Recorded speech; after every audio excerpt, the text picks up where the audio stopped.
Hello, everybody. How's it going? How you doing? It's time for case 5. I'm very excited. Let me pop over here and this. Oh, wait. Turn the Elgato off. There we go. But yeah, I'm very excited. This is going to be the last case of the first game, and if I'm remembering correctly, the Great Ace Attorney Chronicles has both 1 and 2 included in a nice, neat little package. So we should have like another 5 cases after this, I think. Pretty sure, at least. Yeah, episode 5. The Adventure of the Unspeakable Story. The Hound of the Baskervilles. It's coming! Sholmes's cry pierced through the thick wall of fog around us. Wisps of vapor flowed over the pistol as I cocked it, and I waited, breathlessly, in the stillness. The silence lasted for what seemed an eternity, until, at last, it appeared. From the shadows of the cloud, an enormous beast sprang out upon us. A hound it was, but not such a hound as any mortal has ever seen. Its eyes glowed with a smoldering glare. The whole of its ox-sized body was outlined in white-hot flames. Its rumbling pant and hideous howl, so terrified was I that I began to tremble with fear. "Look well, Wilson," Sholmes declared, gazing upon the mystical beast. "For this is the diabolical hound of the Baskervilles." Ooh. See, I know that this is like a real Sherlock Holmes story. The Hound of the Baskervilles. But I've never read it. I've never actually read a Sherlock Holmes novel, so I don't really know anything about it. And that disconcerting courtroom experience when we were first thrown into on the day we arrived in the country. And in Soseki-san's terrible ordeal that had followed closely behind, we had emerged victorious. However, there then came an abrupt end to our opportunities to appear in court. Which was hardly surprising, of course, since I was nothing more than an amateur, an unknown student of law from a faraway land. Life in our little office was very quiet. That is, until it was shattered one day by that fateful telegram.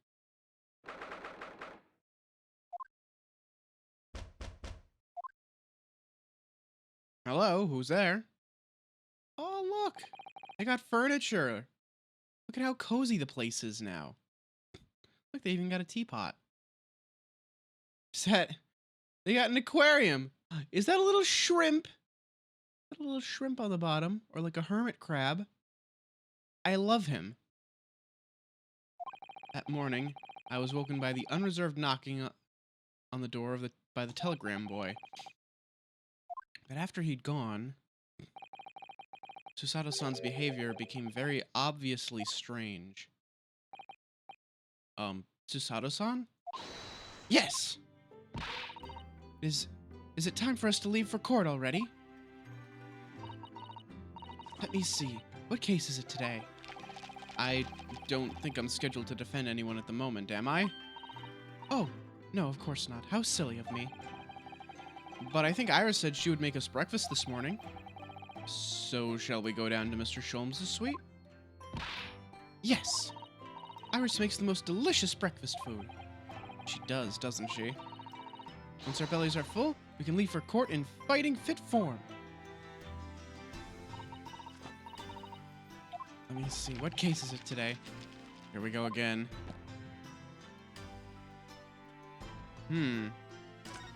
Something don't seem right. So, what was it about? The telegram that was delivered this morning, I mean. Oh, a telegram? I don't know what you're talking about. Sorry, but you're not going to get away with that. Well, I didn't think I would.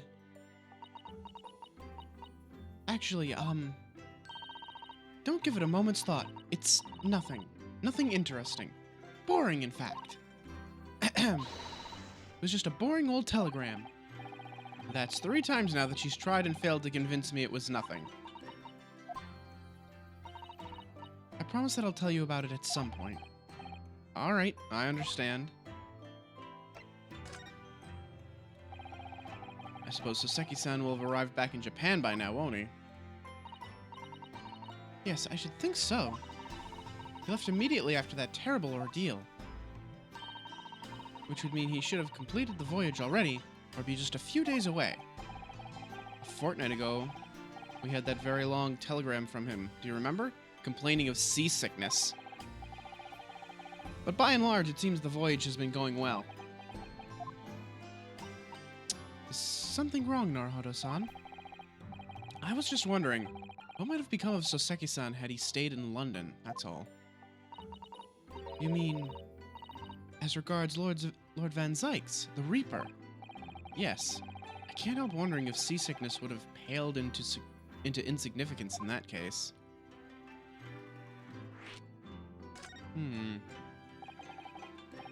What is it they say?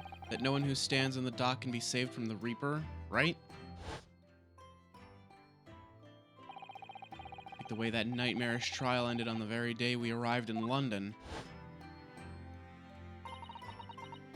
Even 2 months on, the cause of that dreadful fire is still a mystery. Yes, but at least Soseki-san is safely out of the country now. Presumably that means the curse of the Reaper can only take effect within the confines of the city of London, perhaps. Even if that's the case, it's a little comfort. I have a terrible sense of foreboding. The legend of the Reaper is to be believed. It would mean he wields the sword of justice himself. Come to think of it, I wonder what he's been up to these past 2 months. Surely not wielding that sword against more acquitted defendants. No, I don't think so. Apparently, Lord Van Zykes hasn't appeared in court once since our last encounter. Oh? Yes, since Soseki-san's trial. He's withdrawn from judicial service again, it seems. Really? Just like before. He wasn't seen in court at all for several years. So it's just been me who's had to face him in his recent spate of trials, then? Ugh, just my luck. I wonder if luck doesn't come into it. Sorry? What was that? Oh, nothing. Never mind.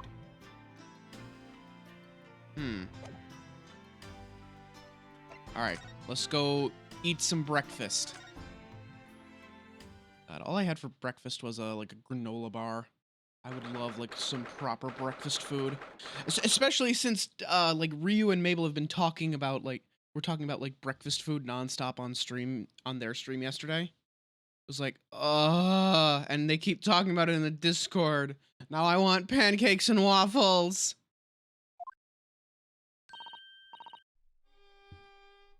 Morning, Runo. Morning, Susie.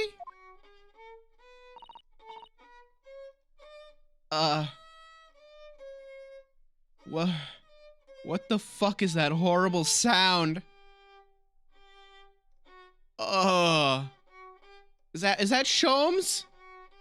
Is that Sholmes playing the violin? Stop. Please, I beg of you.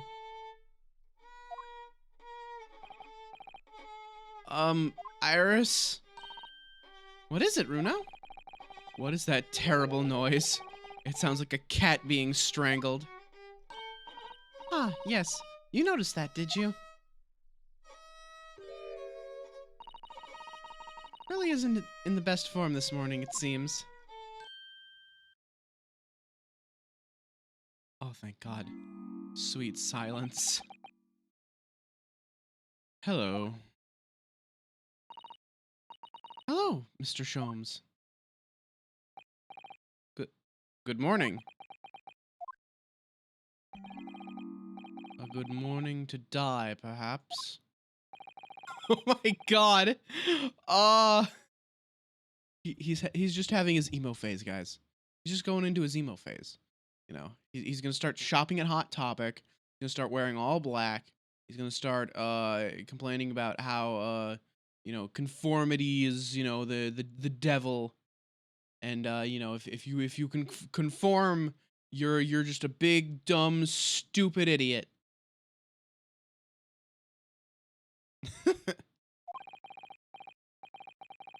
You look miserable, and the way you were playing the violin before. My analytical mind is dead. Music is dead.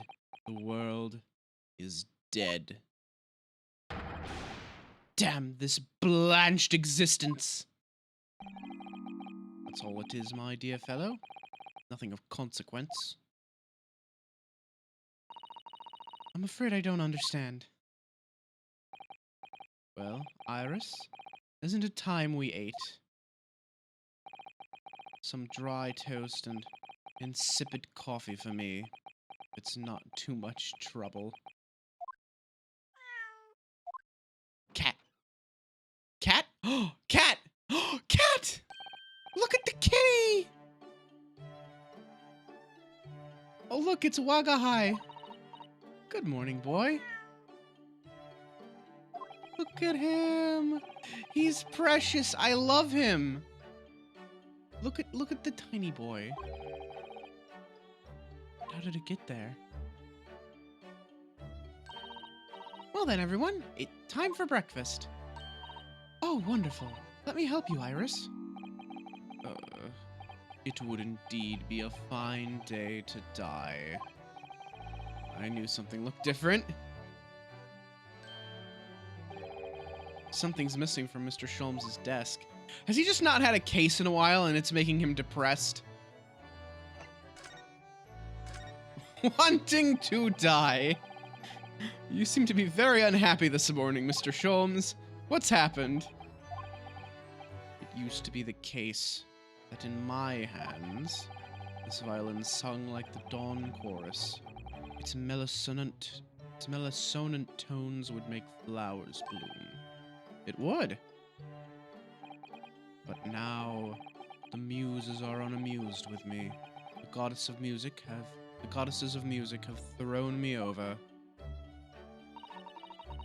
Whatever do you mean, Mr. Sholmes? For hours I have bowed, for days even, though the night I have endeavored to no avail. That sound, my tone, is lost. That brilliant, clear, unwavering tone. Gone forever. No more recitals of unbridled emotion. Well, you haven't been practicing much lately, have you, Hurley? Don't worry. I'm sure it'll come back to you in time. Heed my words, Mr. Naruhodo. The goddesses of the arts are fickle. One day they bestow genius upon a man. The next they unmercifully withdraw it. Oh, dear. Mabel! How you doing? Welcome in. In case you missed it, Sholmes is going through his emo phase. We're not quite sure why. I'm willing to bet it's because he hasn't had a case in a while. Ugh, why is this happening to me? If they take the turn I have for the violin from me, what is left for pity's sake? What is left? Deduction perhaps? Isn't that what you're known for? Mr. Sholmes, I don't like to pry, but your desk looks rather empty today. Ah, well done, Mr. Sato. Your observational skills do you credit. Oh, no, Mr. Sholmes. They pale into insignificance when compared to yours. You'd struggle not to notice, wouldn't you? You mean Hurley's great analytoscope? It's at Windibank's now. Sorry? It's at a Windy Bank? No, Windibank's. The pawnbrokery. Pawn? What?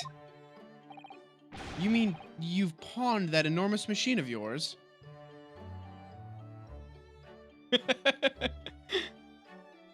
I'm doing pretty good. Check mark next to wanting to die. God, yeah. Sholmes would be an Edward fan, wouldn't he? God, I can't believe this is a thing now. You want to know what's really like distressing to me? Cause I've watched a I've watched a video about Twilight and all that stuff. Like, there's this guy named Dominic Noble. He used to be a member of Channel Awesome, which was, you know, the Nostalgia Critics channel.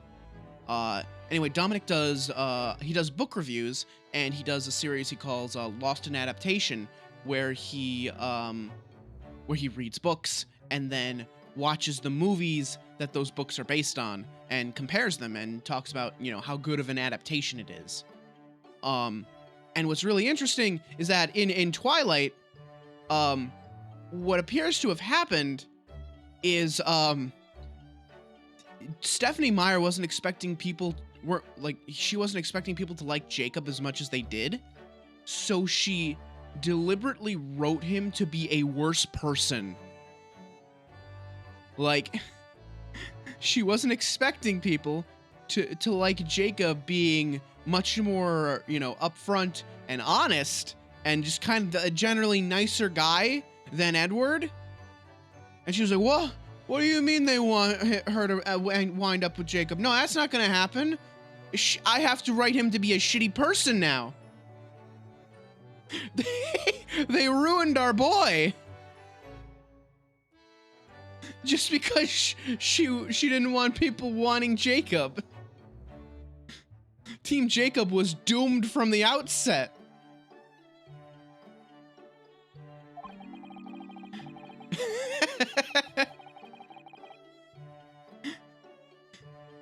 Yeah, everybody looked at Stephanie Meyer's ship and said, I don't know, that sounds like shit to me.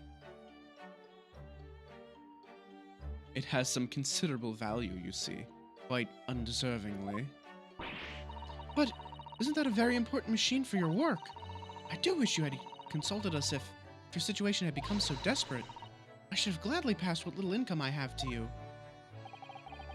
Dear madam, things are far from desperate. But the pawnbroker has your wonderful machine. How can it be anything but desperate? Making use of a pawnbrokery is quite ordinary here in London, I assure you. It is? It doesn't sound ordinary at all. It would seem that neither of you fully understand how pawnbroking works. Oh, what's to understand exactly?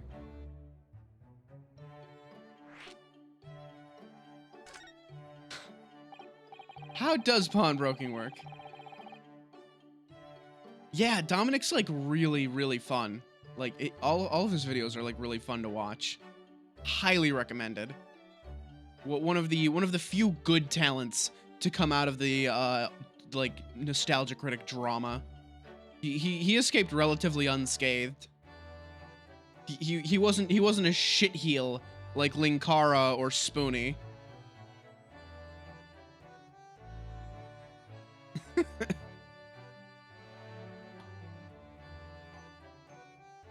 Let's see. What did you mean when you said we didn't fully understand how pawnbroking works? To the people of London, pawnbrokeries are akin to banks. Banks? On Mondays, merchants relinquish their finest jackets and trappings to their pawnbroker of choice. With the money they receive in return, they are able to trade happily through the week. And then on Saturdays, they go to recover their things using the money they've earned. I had no idea. This has been a fascinating lesson for us. Everyone does it, you see, especially people in inner London. And should they have money to spare, they would purchase another fine jacket. Not to wear, obviously, but to pawn, should the need arise. Oh, how ingenious. So whenever we have something that's getting in the way, we leave it at Windibanks, you see? A pawnbrokery can be thought of as an extremely secure vault. Who would have thought that even pawnbrokers are different here in Great Britain? Of course, you have to watch Hurley with it. Sometimes he pawns things he really shouldn't. Don't you, Hurley? What does it matter? The world is dead to me now. This poor boy. Hey, did you know I'm a lawyer? I just thought I should tell you. Mr. Shumps, could I ask for your opinion about this? lure me to raise my languid head with the promise of some mental exaltation. Yet in my morbid depression, I am confronted with the most mundane of problems. Oh. My mind finds greater stimulation in the unforgiving monotony of the floor than in your miserable offering. I'm always glad to help. Oh, my head weighs heavy on my shoulders. I told you, he is deep in his emo phase right now. Are we going somewhere? Aren't we supposed to, like, eat breakfast? Oh, yeah, we gotta talk to Iris here. Iris, it's time for... Oh, kitty. Mr. Natsume's cat seems to have settled into his new home, then. Oh, we took care of Mr. Natsume's cat. Oh, yes, and I've become very attached to little Waggy. It would appear his previous owner is completely forgotten to him. Cats are unfeeling creatures. A muse as empty as the hearts of the muses. My god! If Mr. Natsume had no intention of taking Waggy back to Japan, I wonder why he kept him in the first place. Oh, look! She's holding the cat! Ah! I love this. I expect he would have taken him if he could. The pets are strictly forbidden aboard steamships in our experience. And for good reason. Terrible things can happen if the rules of passage are not obeyed. Oh, God, yeah. Well, I don't mind, because Waggy is adorable. Ah! The baby! Yes, he really is. Oh, yes, what about the door? I don't remember seeing that tiny thing in the main door before. Where did that come from? Oh, you noticed? You're observant, Runo. Look, I used this. It's my latest invention. Is that a cat door installer? My god. What is that? I call it the cat flap-o-mat. Gosh, a machine for making doors just for cats? That's right. It can make a cat flap for a little furry friend like Waggy in seconds. And it can do it in any door at all, no matter what it's made of. It's very powerful, you see. Wouldn't it have been quicker to just make the cat flap rather than making a machine to make the cat flap? Well, yes, maybe. But now I can make cat flaps anywhere I like. Oh, I think it's wonderful. You must make one for us in the door of our office upstairs, Iris. She really knows how to come up with unconventional inventions, this girl. Hehehe. God. Iris is wonderful. Cat? Oh, what was that? Wagahai? So is everything okay? What happened? What was that? Oh no! Wagahai's tangled up in your violin! Oh no. Oh no. Oh dear, Mr. Shulm's precious violin. Why should I care? What? I shouldn't be surprised. If the cat is a more accomplished musician than I now. Mr. Shulm's really is in poor spirits, isn't he? Well, anyway, I'll put it back where it lives, shall I, Harley? Out of the cat's reach, if possible. Maybe we should assess the damage.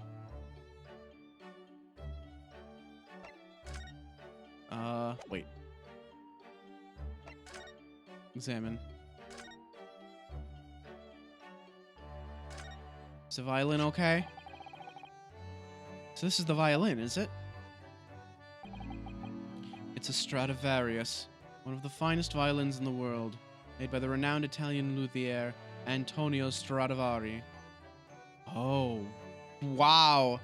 That really is like an extremely nice violin. Oh, I see. It really doesn't really look like anything special to me. I happened upon it covered in dust, languishing in a pawn shop down down a nondescript back alley. The broker had no idea of its value, so I was able to purchase it for a mere 55 shillings.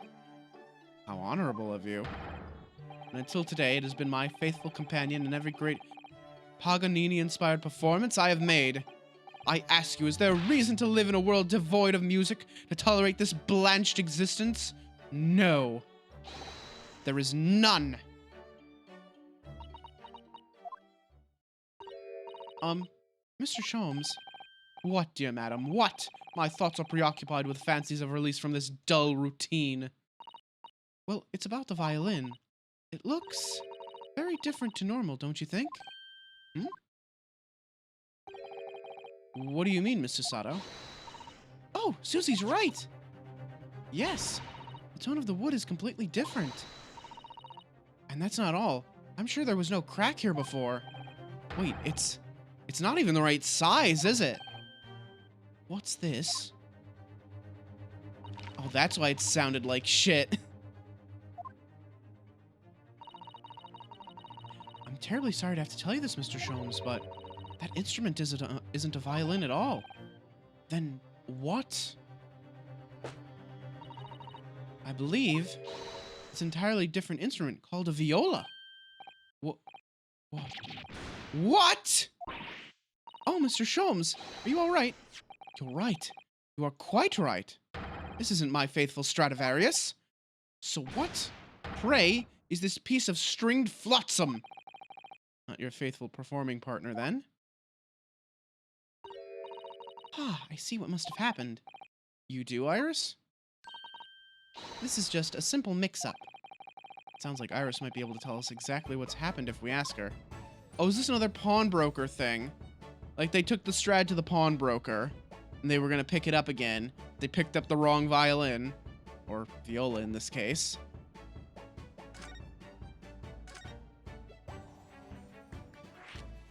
That's what it sounds like to me. What do you mean by a mix-up, Iris? Well, you see, this viola, I mean, was at Windibank's until last week. At the pawnbroker's. Not Mr. Sholmes' beloved musical partner. There's a proverb from the East, with which you are no doubt familiar, my dear fellows. Always let a beloved child travel.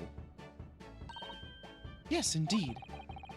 So you sent your beloved violin to the pawnbrokers in the hope that it would experience personal growth?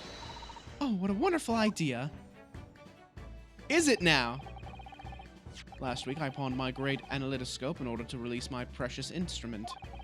It would appear Mr. Windibank has mistakenly furnished me with this tawdry fiddle instead. My ears cannot be deceived by the hollow timbre of this piece of timber. No, but your every sense was deceived by the fact that it had strings. Pshaw, a fine state of affairs this is. And why I always say, Mr. Naruhodo, never trust a pawnbroker. They will try to fiddle you every time. Oh. I see.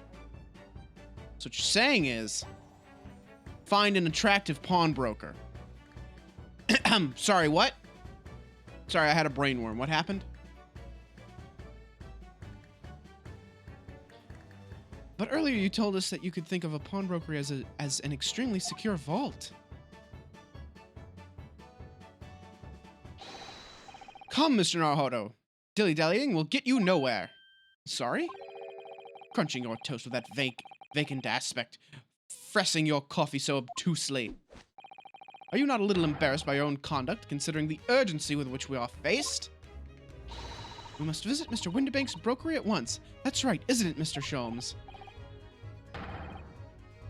An attractive pawnbroker? Nonsense. Where would we find one of those?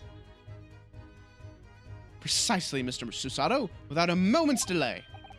But I haven't finished my bacon and eggs. My dear fellow, surely you do not still intend to crunch your bacon with an increasingly vacant aspect, to fress your egg ever more obtusely. Right, all right, say no more. Let's go then. Don't worry, Renaud. I'd be happy to heat it up for you again later. Oh, thank you, Iris. As it happens, I am rather curious to see what a British pawnbroker looks like. How many fences have I found? That's a good question. I have a lot of fences. You don't always see their faces though. So I don't know how many fences I have that are hot.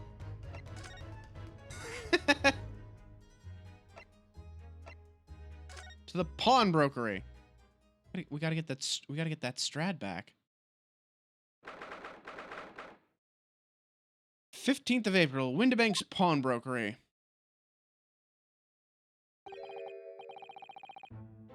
So this is a British pawnbrokery.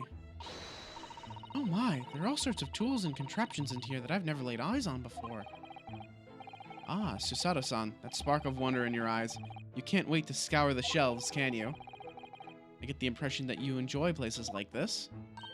Oh yes, I don't know why, but seeing such a lot of things I don't understand is a real thrill for me. My dear fellows, let us not forget why we are here. Oh, Mr. Sholmes.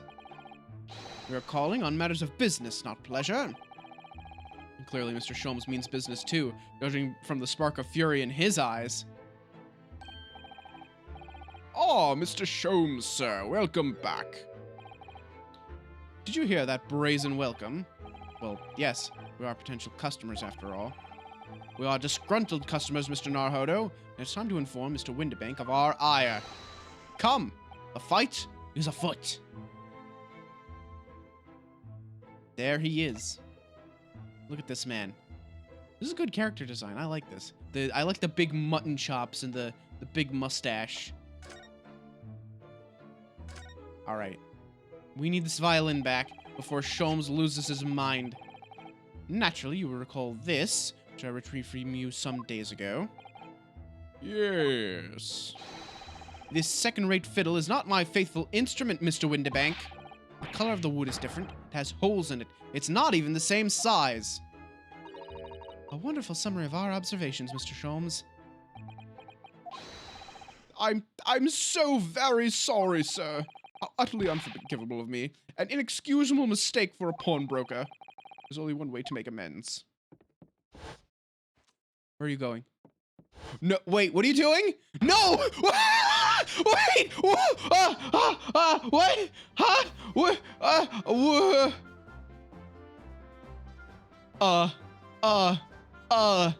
Ha! Put that down. Put that down, please. I'm begging. Put it down. I don't think that will be necessary, do you? If I might just say one thing before I pop off.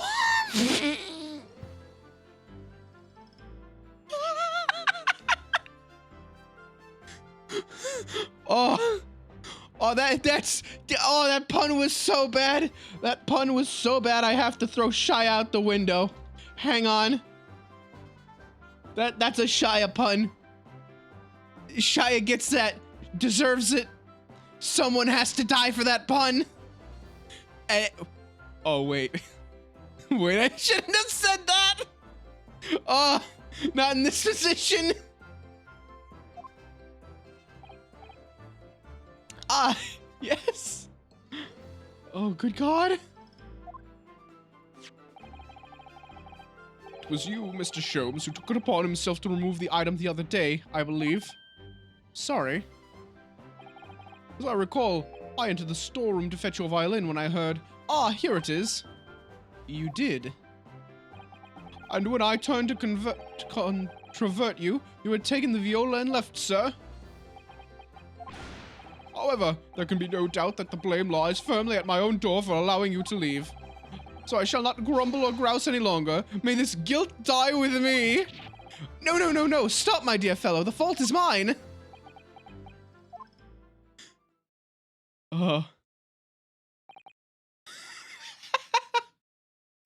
Celexa? Oh, I'm so sorry. Whew. It would appear that the fight is over. I do humbly apologize, Mr. Windibank. Evidently, my questionable disposition precipitated this tragedy.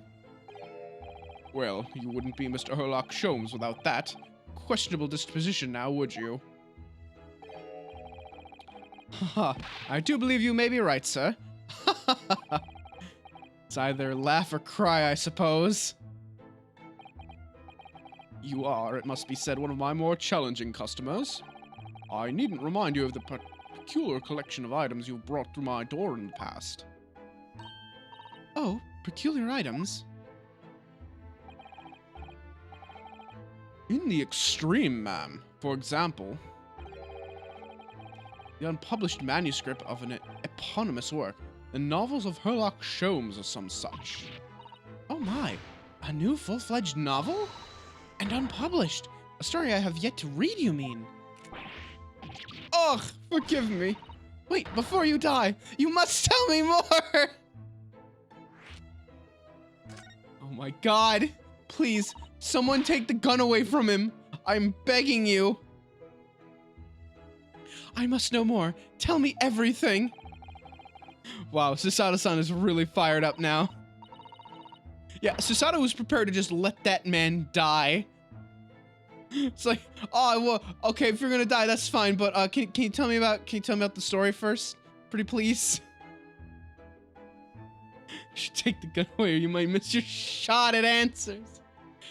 Hello, Hella. It's been a while. How have you been? It's a really an unpublished story under this very roof. Well, one day the gentleman here brought in an old metal chest, you see. I should like to entrust this to your care for a while, Mr. Windibank. A chest like that. 1 shilling, sir. Not a farthing more. It houses something of great value indeed. The latest manuscript, recounting the adventures of one Mr. Sherlock Holmes. I beg your pardon, a manuscript. You wish to deposit a manuscript? Indeed I do, for I am confident it will be quite safe here. Yeah, I feel that. Hopefully things calm down soon. And that was that. As such, Mr. Sholmes' latest tale of otherworldly mystery lies dormant in my storeroom. Mr. Sholmes, is that really true? I sense that someone doesn't want to talk about this. I continue to pay your fee, do I not? And kindly continue to store my belongings securely. Of course, sir, of course. They're safe and sound with me, I assure you. On my life. This is all very strange. Oh my god. I wonder, could I ask you something? Ah, a gentleman from the east, I see. Yes, that sable suit. Suppose I could offer you 6p for it. Without wishing to offend, the tone is somewhat dull. Sorry? Aha! But for your splendid attire, ma'am, 5 guineas, no less. The colors are exquisite, the design exotic. Eastern artistry at its finest, may I say. Oh my, 5 guineas, you say? How interesting. Why do I feel as though I've suffered some sort of defeat here? Actually, I was hoping to ask you about your business. Oh god, you're absolutely right, Hella. Good luck with that. Take care of yourself, man. I've heard it said that pawnbrokers are used rather like banks here in London. Yes, sir, indeed. Many of my customers utilize the establishment as you describe. I praise their items and offer them a proportionate loan and 2 months of secure stowage. Okay, stowage is a word, but I thought it was storage, and he was going like, secure stowage. Sorry, coughed up a little bit of blood there. It's fine, I'm alright. If, in that time, they repay the original sum to me plus the agreed interest, their items are happily returned. But what happens if they don't pay you the money? Then the items are offered for sale in my shop, as you can see on the shelves behind me. So you never sell items before the 2 months has passed, then? That's right, ma'am, that's right. Which means some considerable responsibility rests on my shoulders. Should a customer's precious belongings be lost, the only recompense is for me to end it all. The very idea, Mr. Windibank, is an absurdity. One should never talk of one's demise so casually. Says the man who was telling us all it was a good day to die this morning. Let us not forget that I have already helped you take measures to ensure such a tragedy never occurs. Oh, what sort of measures? I engineered a simple device which Mr. Windibank has installed here in his shop. I call it the Red-Handed Recorder. Is that not so, Mr. Windibank? What was that deep sigh about?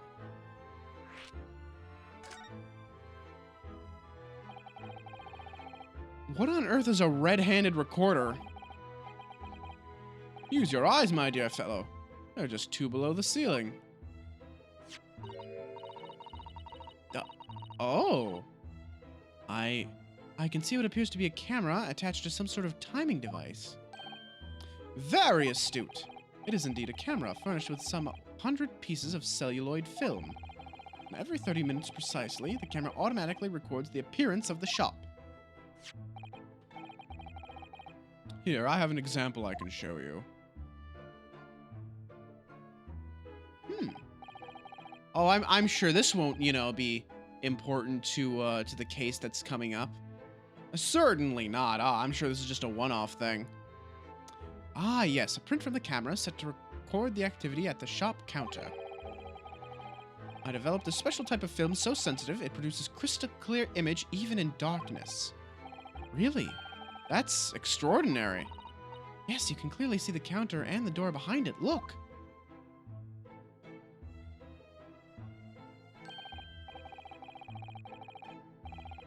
So you see, were someone to enter the premises with ill intent, its identity would be summarily exposed. But did you not say that the photographic prints were taken at 30-minute intervals?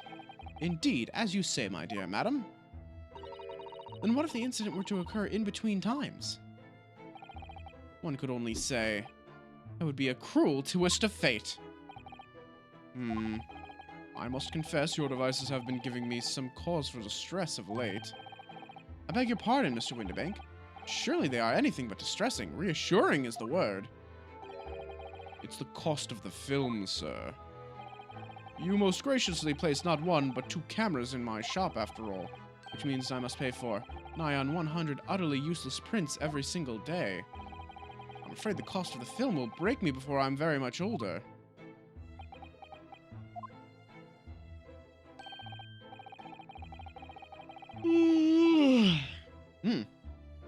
Nevertheless, a small price to pay to ensure the safety of my preferred pawnbrokery, no? My dear fellows, we verge on an age where safety and security come at a price. Oh, heaven help us. God, he's not wrong. But the price isn't money. It's privacy. Ha-ha. Ha-ha. We're all gonna lose our privacy soon. What little we still have.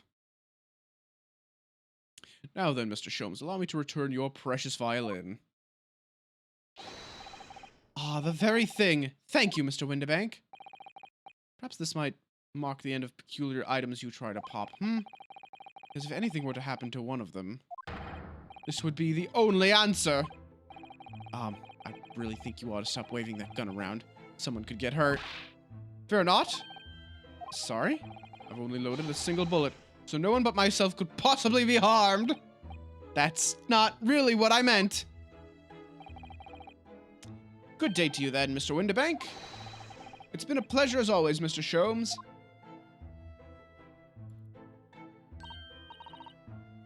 So, Mr. Naruhodo, now we can explore at last.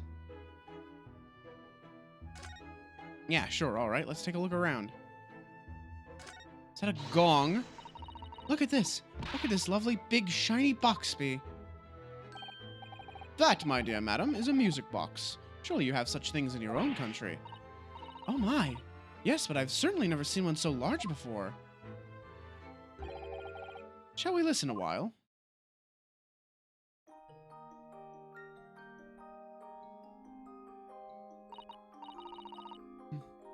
Ah, what a sublime sound. It's like the music of angels. I've never heard anything like it before in my life. This particular specimen is of the bigger variety, commonly found in public houses and restaurants.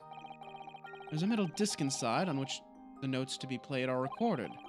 Simply by replacing the disc with another, any music you care to imagine can be played.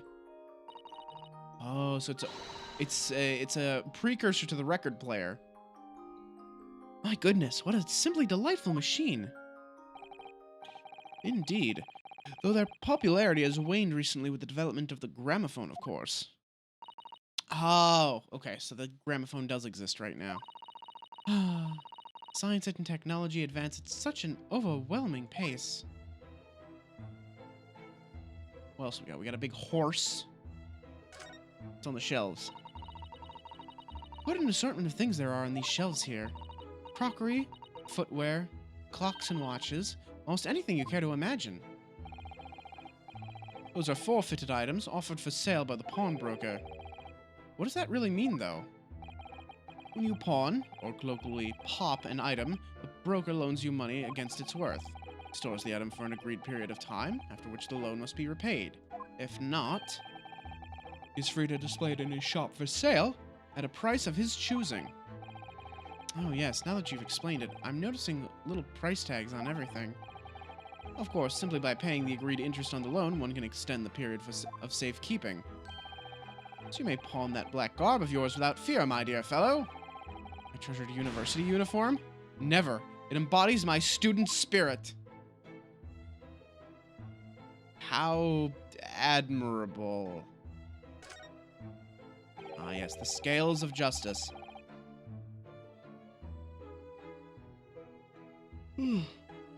Or, I suppose we're looking at the door instead. There seems to be a little door hidden behind that curtain there. That leads to the storage room, where Mr. Windibank keeps articles that are currently in pawn. Ah, I see. There's nothing of particular interest inside. I certainly wouldn't recommend any larcenous activity. Recommend it or not, it's not something I tend to do. There's but one key. Mr. Windibank keeps it in his pocket at all times. Before he sleeps, he places it into a small pot, which he slides under his pillow. How on earth do you even know about that, Mr. Sholmes? I am a detective, sir. It is my business to know what others do not. I am frequently assailed by information that I neither care for nor wish to retain. Mr. Sholmes, you are a wonder. And the prime suspect of this pawnbroker is ever burgled. Shovels. Oh no, this is just the desk. Look at that enormous ledger open on the counter there. Mr. Windibank is, if nothing else, very particular about recording the items he accepts. Have to be. Otherwise he'd get himself into all sorts of trouble. Might explain the thing that catches my eye far more than the ledger. This revolver here. Do not entertain even a single thought of pilfering an article herein, my fellow. I assure you, Mr. Windibank would not hesitate to draw that weapon with a speed belying his portly size. Oh, you don't mean he'd... blow his brains out? Indeed. In recompense for his blunder. Alright, take care, Mabel. Have a good one. I will do my best to keep him from popping off. In any case, of course we would never do such a thing. How could you even suggest it? Let's see. Hold on. We got everything here? Oh, there's more over here.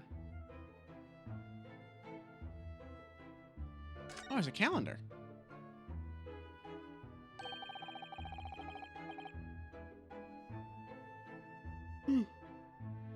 April 15th. That's a little over a week past my birthday.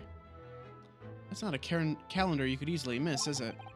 15th April. Today's date.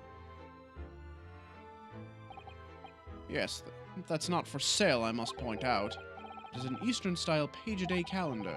Every night at midnight, I tear off the front page to reveal the following day's date. Perfect calendar for a tearaway fellow such as yourself, Mr. Windibank. And who was it who walked out of here with the wrong violin before? Well, when the agreed storage period has passed without repayment, articles are forfeited, you see. I have to keep a close eye on the date. Something of a pawnbroker's obsession, you might say. Oh, yes. I can see why you're very dedicated to your job.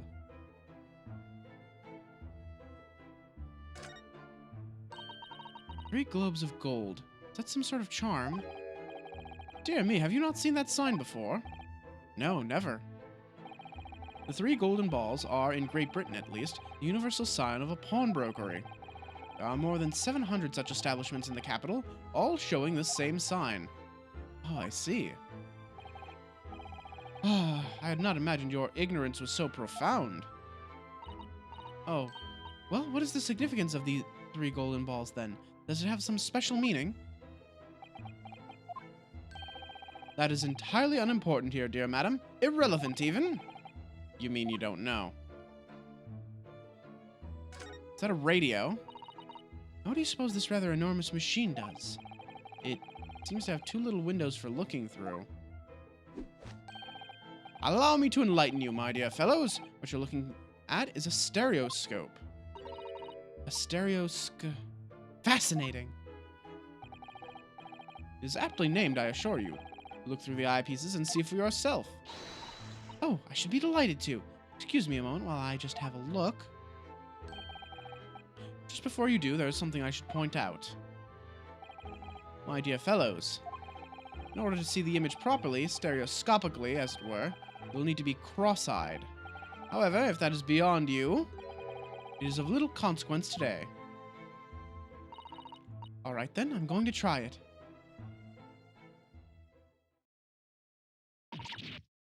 Ah! Mr. Naruhodo, you must see. At once. Alright then. So I need to be cross-eyed, like I'm trying to look at my own nose.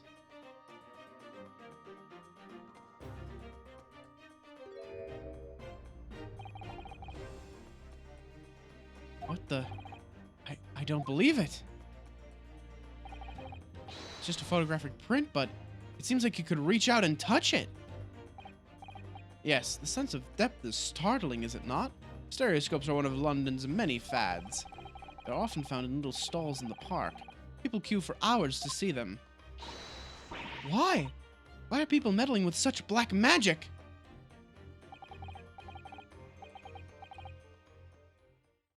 It is no magic, my dear madam. It is, well, far too complicated to explain at present. We shall have to save this lesson for another day. Oh. So again, you mean you don't know?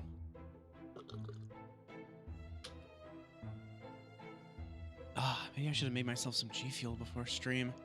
Can't stop yawning. I mean, I did just wake up like an hour ago, but like, you'd think I would have shaken it off by now. Look at this. Whatever could this be used for? I have no idea. Ah. There's a small catch just here, look.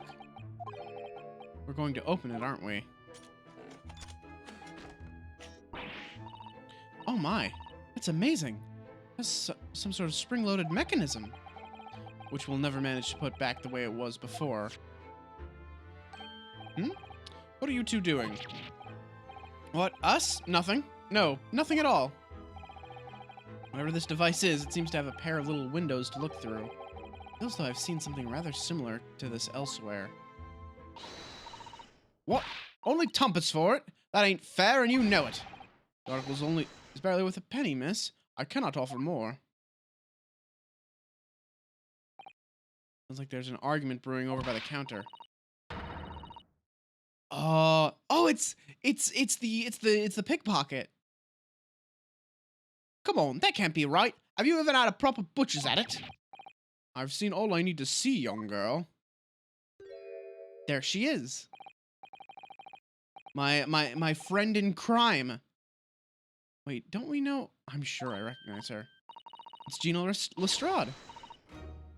Oh, yes. It's the young lady from Mr. McGilda's trial 2 months ago. Her name is Gina Lestrade, my lord. She's a chancer, earns her crust among large crowds, relieving people of their purses. What's commonly called a pickpocket.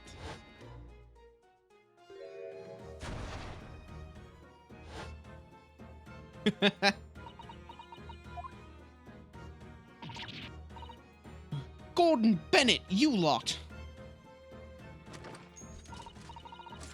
Wait, why does she still have that? Hello, Miss Lestrade. I hope you've been well. Eh? What? You remember me then, do ya? Well, I remember being completely surrounded by smoke, that's for sure.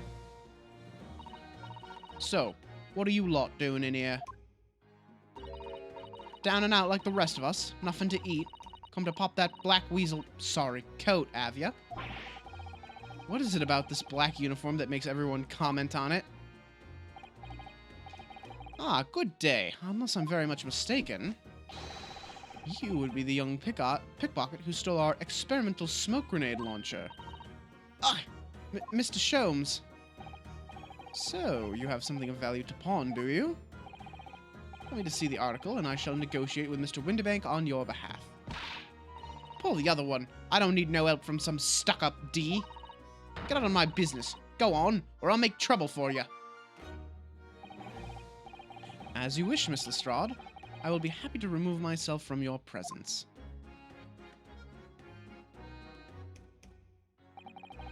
He's really done it. He's gone.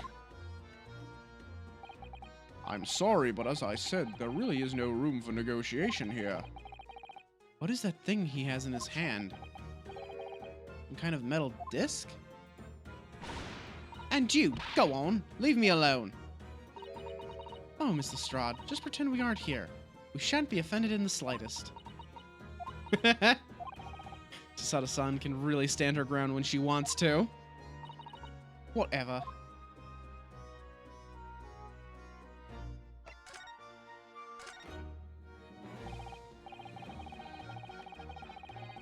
Somehow, I didn't really think you were the sort of person who'd use a pawnbroker, Miss Lestrade. Yeah? Well, I am, alright. I'm a Londoner, just like everyone else. Is that a problem, is it? No, not at all. It's just that, well... Oh, I get it.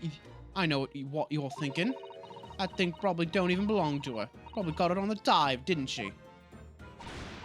Yeah, I can see it written all over your Chevy face. Your Chevy Chase. What? Well, I might have been thinking something along those lines. You're not going to deny it, Mr. Naruhodo.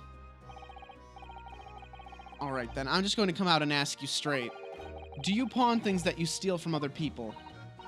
Well, I don't know how best to answer that, really. Suppose. Sometimes.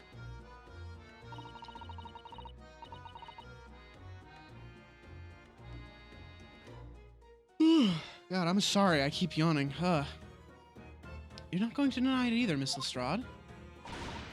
Well, not this time, alright? I swear. That thing belongs to me. The disc that Mr. Winterbank is holding. Perhaps we should see what he has to say about all this. Yeah, sure. I mean, it's a disc with a bunch of holes in it, so maybe it's a music disc? I don't know. Mr. Winterbank, what exactly is this metal disc that Miss Lestrade has brought in? It seems to have hundreds of tiny little bumps on its surface. Ah, this is a music disc, you see, for use inside a music box. In a music box? What, you don't even know what a music box is? You Eastern Law ain't too savvy, eh? I know what a music box is, I've just never seen one of these discs before. Small protrusions on the metal disc encode the tune to be played by the music box. Simply insert the disc and set the machine going, and beautiful music plays. It's so incredible. Tell us, what tune is on this disc? Well, I'm afraid I couldn't tell you that. There's so many different types of music box, you see. British-made, German, Swiss. I've no way of knowing which particular machine this disc was made for. Ah, I see. And that's it in a nutshell. I wouldn't have any customers for an item like this, even if the young lady forfeited it. Really, I'm already offering more than I should at a penny. That's a packet of lies. He told me he did. He said it was, well... He? Who? Never you mind. It just ain't right, that's all. That disc's worth good money, I know it is. Well then, you'll have to try your luck at another pawnbroker's, won't you? Ugh.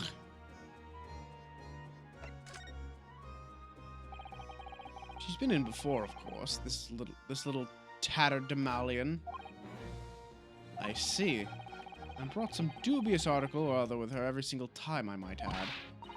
Dubious? What are you trying to say? I'm an honest customer, me. So, is there something dubious about the disc she brought in today? Well, if only it were that simple. Sorry? What do you mean? What she actually brought in was a storage ticket. Ah, a storage ticket. So, Miss Lestrade has actually come to redeem an article from you today. Is that right? Yeah, that's right. Girl like me has a lot of stuff what needs storing. Alright, yes, that's definitely dubious. The article in question would have been forfeited at midnight tonight. As she gave me the ticket for it and repaid both the loan and the interest, I was obliged to return the article to her. But what was the article? Do tell us, Mr. Windibank. Little scamp is wearing it, ma'am. Oh, her coat? It's the overcoat she redeemed. Oh. What? What's wrong with that? It fits, don't it? I mean, it's mine, so of course it does. So, what about the disc then? How does that come into all this? Ah, the disc is something else. A new article to pawn if the girl and I can agree on a price.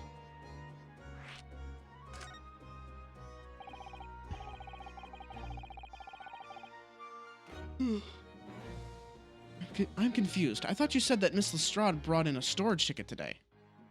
So she's been using him like a fence, basically. Gets stolen stuff, sells it at the pawn shop. I mean, that's kind of just standard procedure for thieves, isn't it? At least in the modern day. Well, for burglarized goods, anyway. You know, small stuff. Stuff you could actually buy at a pawn shop. Don't go stealing the Mona Lisa and trying to sell it at a pawn shop. They won't take it. Or they'll give you, or they'll assume it's a fake and give you, like, not nearly what it's worth. You know, you gotta have a fence ready to go.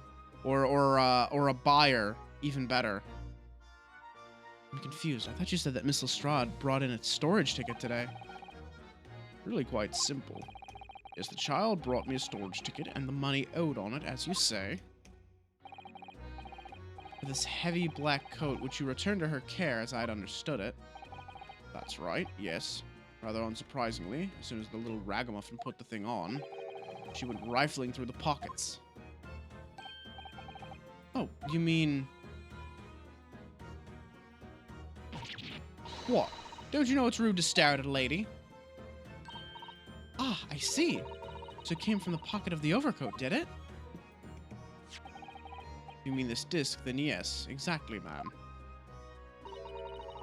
And she immediately tried to pawn it. Quite a high price as well. This is all rather suspicious, I think. Give it up. I'm just trying to pawn off something like anyone else would. Miss Lestrade, may I ask who deposited the overcoat here in the first place? Well, me. It doesn't really appear to be your size. Me old man. Me old man. It's me old man's, ain't it?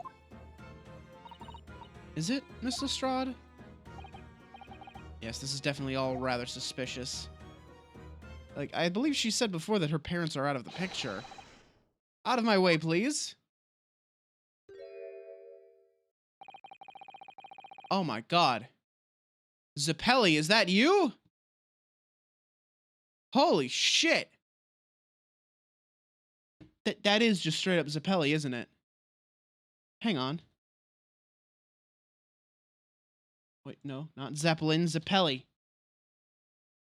It is. That is just Zappelli. Holy shit. Hey, Starborn, how's it going? Who's this picture postcard English gentleman? Oh my god. Good day to you, ladies, gentlemen. What's your problem, eh? There is no problem as long as you remove yourself. I have a matter to discuss with the proprietor. And if you intend to make a problem of it, I shall see you outside, little girl, for the hiding you deserve. Look, ain't it obvious? I ain't done talking with him yet. You think you're such a gent, you should know how to wait in line. Well, you are an impudent little brat, aren't you? As well as a pickpocket. Eh? Who are you? How do you know what I am? Question is, how do you not know who I am? You haven't the courtesy to even remember the faces of your victims, it seems. What? You mean from you? Broker? Yes, sir. I believe this filthy pocket thief has just redeemed an article from you, no? Yes, the article in question belongs to me. I demand for it to be returned at once. Oh my. Now that's a lie. What are you trying to pull? Give me back my overcoat, you wastrel. And needless to say, any music box discs too. No, you can't have it. You just can't. It's the old man's, or it was. Now it's mine. Goodness, Mr. Naruhodo. This is a very awkward situation. I think perhaps we should hear both sides of the story in a little more detail. Yeah, I mean, like, Zeppeli's gonna bust out, like, the fucking Hamon at this rate. Like, Gina's gonna go flying. Just, like, out the window.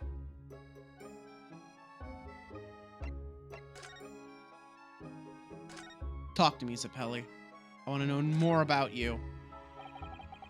Excuse me, but who are you? One would expect the Inquirer to introduce himself first. Though clearly you are not British, so perhaps our ways are foreign to you. Oh, sorry, yes, we're from the Empire of Japan. We're studying here. Oh yes, Japan. I've heard talk of the place. Its inhabitants live on some fiery brown-colored soup dressed up with exotic spices. Oh my god, he really is a JoJo character. He's doing poses and shit. You might be thinking of somewhere else. And what was that theatrical gesticulation about? I just told you, he's a JoJo character. Perhaps.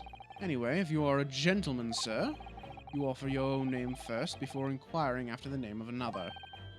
Of course, yes. I'm Ryunosuke Naruhodo. I'm a lawyer. Well, a student of law, really. My name is Susato Mikotoba. I'm Mr. Naruhodo's assistant. I see. My name is Benedict. Yes, Eggert Benedict. Oh my god. Eggert Benedict! There's the pun name. We were waiting for it. We went a good long time without any pun names, and there it is.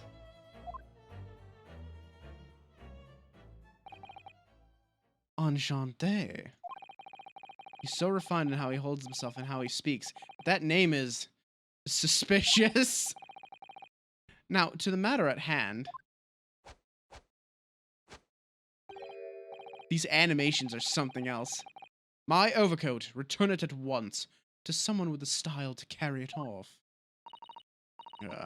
Every move he makes, every breath he takes, I can't stand watching him. Oop.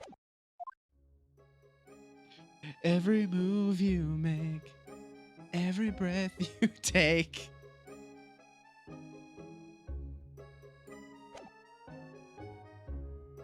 Alright, Gina, what do you have to say about this? Miss Lestrade, what is that? Is what the gentleman is saying? What do you think? It's all lies, ain't it? Obviously. I swear on my life, I ain't never laid eyes on that dandy before. Let's hear it now, you little ragamuffin. You stole it, didn't you? That ticket you brought in here just now. No, I swear to it. I swear to God. It was barely an hour ago. I was walking along the street minding my own business when this little gutterling ran onto me. Now, I knew at once what had happened. I've been robbed yet again, I thought to myself. Those wretched pickpockets. Yet again. Oh yes, as you can see, I am a man of impeccable style. This isn't the first time that I've been targeted by these backslum scoundrels. Now then, relinquish my overcoat. Come along now, Miss Lestrade. Give the good gentleman his coat back. Going to cause trouble, I shall have no choice but to call the police. Hold on, why does everyone think it's me? Just look at this dandy cove, and you think I'm the dodgy one? I'm sorry, but no one's going to believe you. Well, what about evidence? Yeah. Where's your evidence that I've stolen something, eh? Come on, let's see it. Yeah, come on, Eggert. Oh, I have evidence, naturally. You what? You what, mate?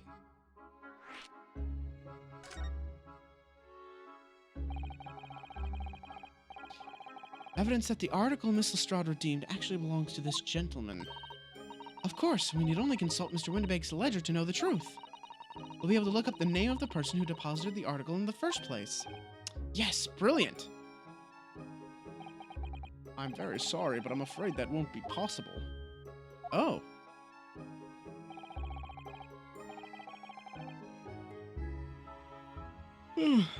I never ask customers' names. That's a strict policy of mine. But why not? Well, now, as you can imagine, some of my customers have circumstances to consider. A great many of them prefer to maintain their anonymity. Yes, I see. Then how can you know if an article belongs to the person asking to redeem it? Oh, it's quite simple. But sir, might I trouble you for the watchword associated with the article in question? Of course, it's Professor. Yes, that's right. All the evidence we need. This gentleman is the rightful owner of the article, without doubt. Watchword. Interesting. So it's like a password, basically. So about these watchwords, Mr. Windibank. Just as I explained, I never ask customers' names when they deposit items with me. There are many reasons why.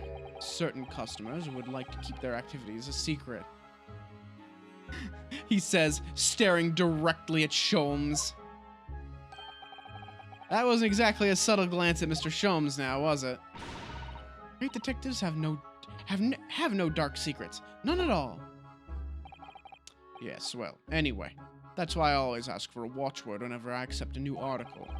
In many ways, it's like the secret combination of numbers used to unlock a vault. The date of deposit, a description, and a watchword uniquely identify each item. And of course, then I give the storage ticket to the customer. When someone comes to redeem something, I ask for the ticket and the watchword. And if that someone tells you the correct watchword, you return the article? That's right, sir, yes. Just as soon as the requisite fee is paid. And I have supplied you with the information you require already. But for the avoidance of doubt, the article in question is an overcoat, deposited 2 months ago on the 15th of February. The watchword of Professor. All perfectly correct information, sir. But how? Really, this is beyond a joke now. There is no further room for doubt. Ugh.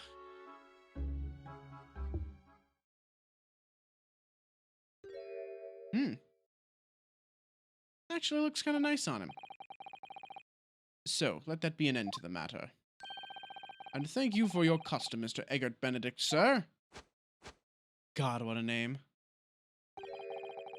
With such reasonable rates of interest, I may even decide to come back. This is why I hate grown-ups. Just because I'm a diver, everyone thinks that makes me a liar.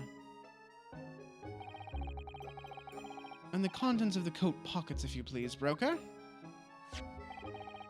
But of course, sir. Here's the disc for you. Just this one. Pardon, sir. I was expecting another. That is, I deposited another. Another disc? Oh dear. I regret to inform you, sir, that what was deposited with me was merely the overcoat. The disc happened to be in one of the pockets, but I was completely unaware of it until now. So, Gutterling, you're hiding more of what's rightfully mine, are you? Says who, eh? I don't know nothing about it. Very well. And I shall bid you farewell. Say goodbye to style. Wait a minute, that disc is mine. Ugh! What do you think you're doing, you little tramp?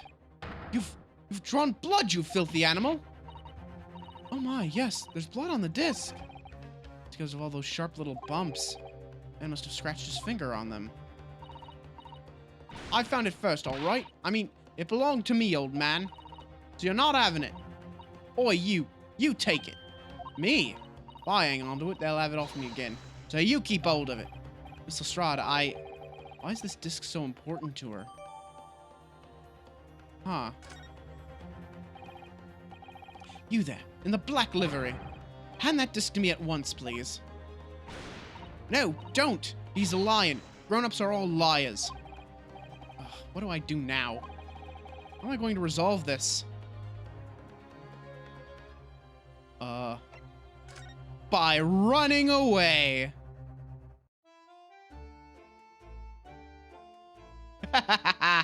See? Got away with it scot-free. Now I have the disc.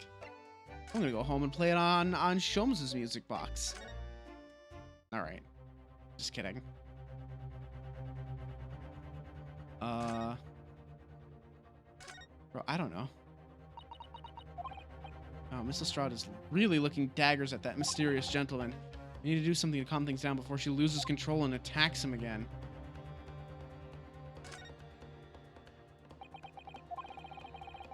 Mr. Windibank is clearly at a loss here. We have to do something about this before he reaches for that revolver of his.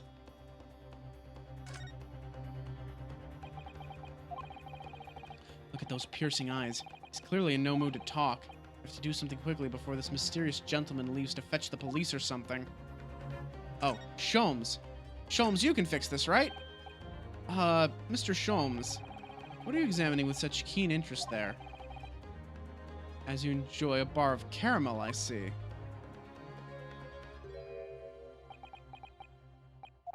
So, you found me at last, Mr. Naruhodo. Sorry? After that young pickpocket sent me on my way, I was forced to lurk in the shadows. Cruelly ostracized as the rest of you partook in the jovial atmosphere of fellowship. I had nothing to occupy my mind, but was too ashamed to let society see what my downfall had done to me. So feigning mock interest, I pretended to examine the tedious trinkets in this desolate place. Whilst, as you shrewdly observed, gnawing on the only friend I have left, the 7% solution of caramel. Oh my god. Oh, and I feel that, though.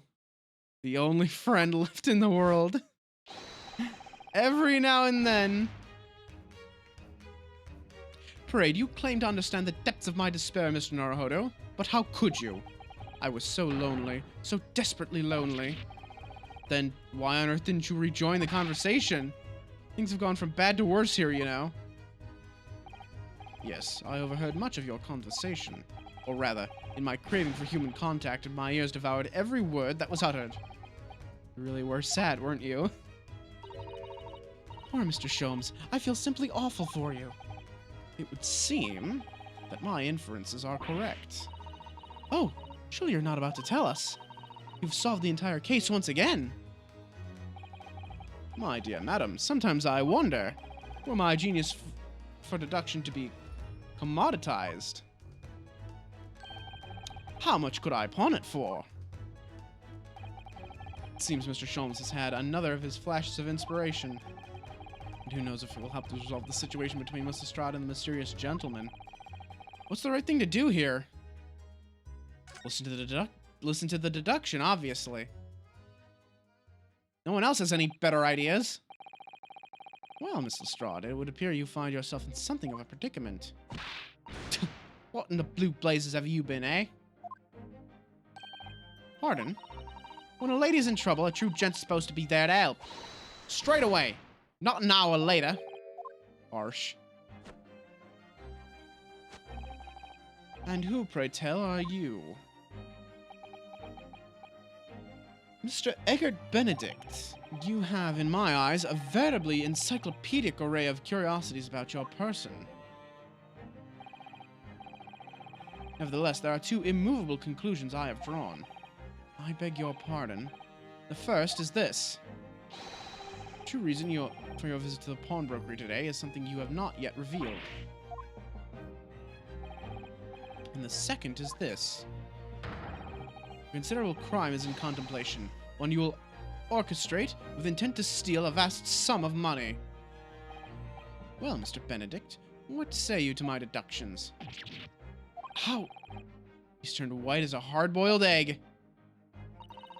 It would seem that once again, Mr. Sholmes has made a flawless deduction. Just who do you think you are, sir? Ah, yes, as I hoped. That is precisely the pained expression I was looking for. Damn, Mr. Sholmes, Sholmes nailed it on the head. So, shall we begin? Time has come for yet another Sherlock Sholmes's Logic and Reasoning Spectacular. Alright, hang on a second.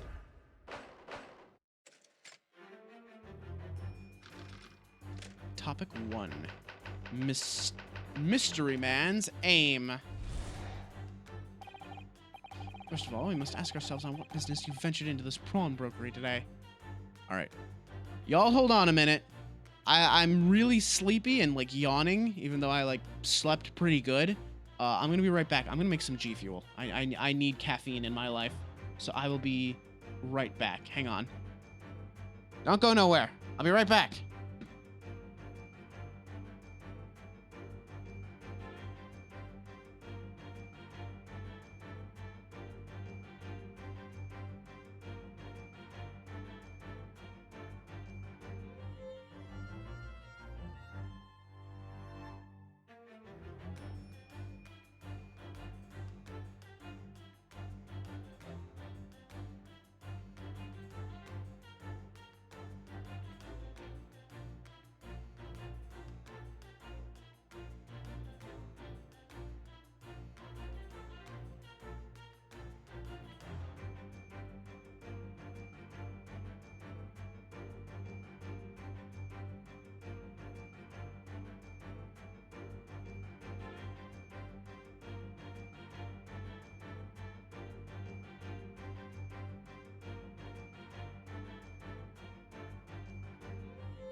Alright, I'm back. Hello. I have my shaker cup all nice and full now. Hang on. Alright. Hopefully the game captures again, because I'm looking over and seeing a black screen.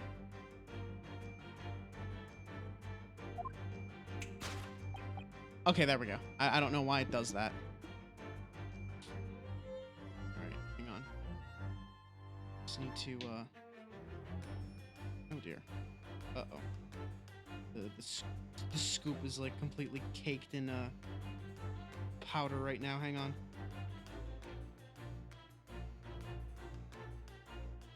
Hold on. Need to actually just, put the powder in the water and shake it up real quick. Give me a second here.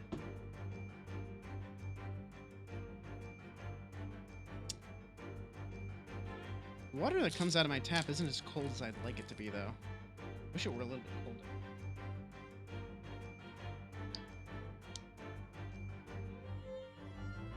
Alright, hang on.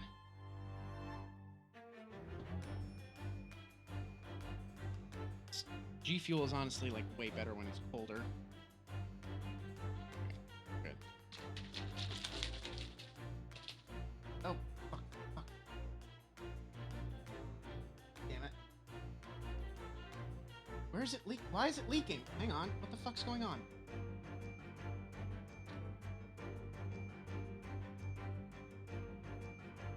Screw it on properly. Oh my god, it's all over me. Oh shit, what happened? Why is it leaking? Oh my god, oh my god, oh my god, oh my god. What's going on? Why is it leaking everywhere? What the fuck's going on? My shaker cup is like leaking all over me. I don't understand why.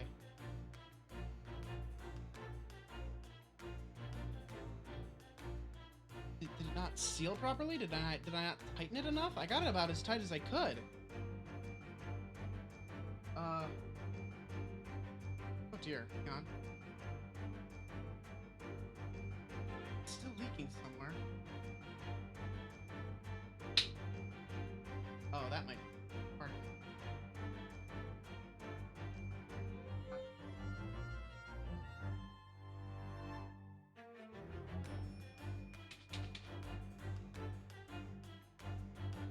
Are we done leaking now? Jesus Christ. How much did I lose? I didn't lose too much. Oh my god.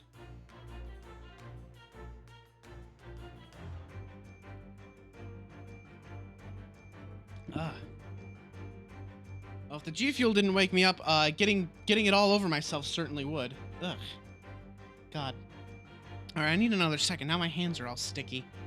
God damn it.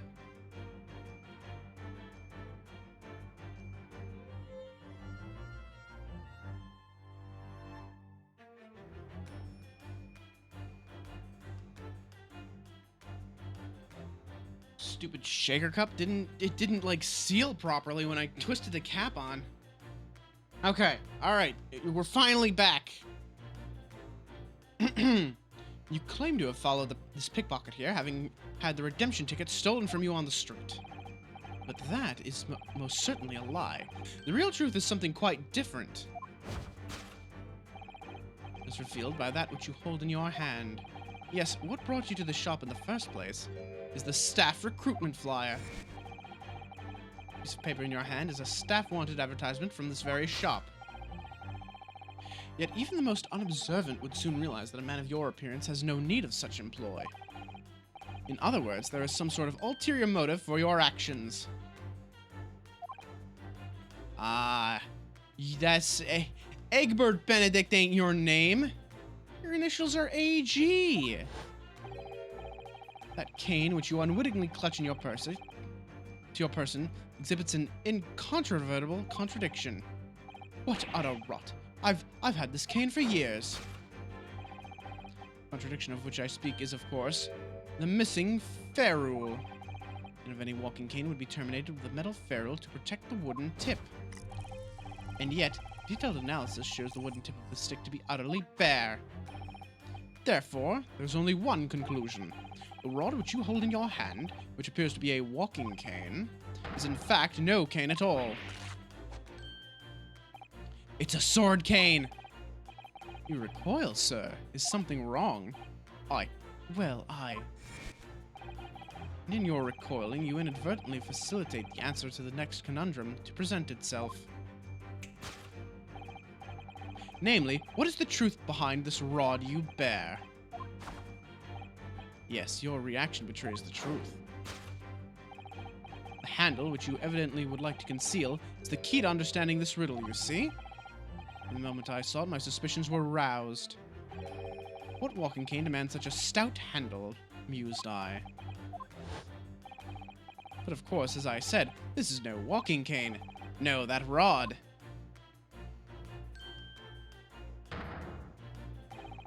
Is the broken handle of a shovel. What? Are you insane? And now, having determined this undeniable truth, the conclusion is clear. Your true motive for coming here was to take employment at this establishment in order to excavate the ground beneath the premises. What a calculated crime you've conceived, sir. A wickedly calculated crime.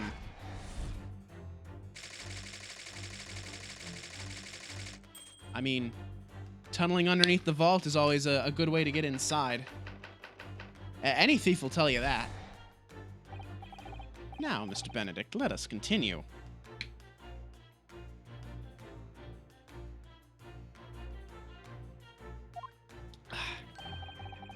For we must expose the details of this elaborate crime you have in the planning. This is utterly absurd. You suggest that I, a gentleman, intend to excavate the ground beneath the pawnbrokery with a broken shovel? What on earth do you propose I could expect to find there? Some long-forgotten treasure, I suppose. Save for such a fanciful theory, what possible reason could I have to do as you say? Oh, but there is ample reason. As you are only too well aware, Mr. Benedict. Ah, and your furtive glance is more telling than I could have hoped. What? Let us consider what would motivate a man to infiltrate a shop such as this and covertly dig beneath its floor. The answer is revealed by the council notice on the counter to which your eyes were inadvertently drawn. This letter gives notice of public works to be carried out in the local area. And according to the enclosed plan of the upcoming sewerage works, beneath this shop runs a sewer that adjoins to another, one that runs under the bank on the opposite side of the road. This madness has entered the sewers now, has it? By excavating the ground beneath our feet, you would gain access to the waterway that flows in very close proximity to the great vault of the financial institution opposite. What are you... In summary, sir, you devised a master plan to pull off an elaborate bank robbery by dint of the underground tunnels. Master plan? Which brings us at last to the final chapter of this lurid scheme. With what plunder did the thief hope to make off with from the underground vault of the bank? Are you quite serious? Having consulted with Scotland Yard some days ago, I happen to know the answer. Naturally, the answer is no secret to you, is it, Mr. Benedict? I have no idea what you're talking about. Allow me to present a rather interesting piece of evidence. You see, this picture postcard tells us all we need to know. A postcard of the Great Exhibition. I'm afraid you've quite lost me. Currently in the final stages of preparation, the Great Exhibition will soon be underway. The government has provided extra funds to complete its centerpiece, the Crystal Tower. Funds that currently sit in the vault of the bank on the other side of this road. Pardon? Yes, the considerable crime you have been contemplating is the theft of that which sits in the vault of that bank, the special reserved funds for the Great Exhibition. Of course, that is top secret police information, so keep it under your hat, please. Sholmes? Maybe don't just go telling people that.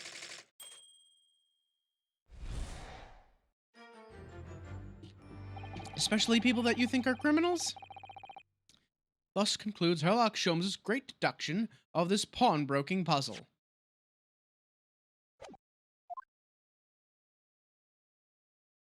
Well then. Good job, Mr. Sholmes. We're all proud of you.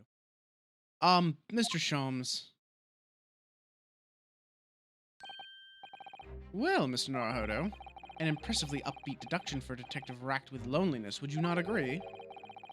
Was it true what you said about the bank over the road and what it has in its vault? Indeed, though few know of its existence, it is one of the government's most closely guarded secrets. Gregson told me, in the strictest confidence. But you just announced it to everyone here, rather loudly in fact. Ah. And if it's such a big secret, how would Mr. Benedict have come to find out about it? There can be but one explanation for that. Clearly it is because the man is a criminal. What if he didn't know anything about the money in the vault? He is a criminal, as you said, and buying a brand new shovel is sure to be the first thing he does now that you've revealed the secret. Oh. Or if he doesn't, maybe Mr. Windibank will. He already has plenty of shovels here, after all. Oh, my life! I assure you I'm not so unscrupulous. Well, hopefully this has taught you a valuable lesson. Sensitive information must be handled with the utmost of care. So never tell you any secrets. Got it. Understood. Cause you and your big mouth will just, like, let them all out. One can never be sure that someone privy to secrets won't disclose them. And once the word is out, it's out. Perhaps I'll think twice before confiding in you next time, Mr. Sholmes. An excellent idea, Mr. Naruhodo. An excellent idea. Well then, Mr. Naruhodo. You know what to do, I'm sure. Yes, let's listen to that great deduction again and see if we can massage it into shape. Very well then, let us start once more from the beginning. Of Herlock Sholmes' magnificent logic and reasoning spectacular.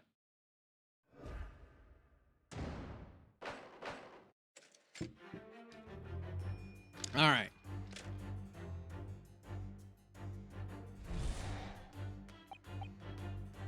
Okay.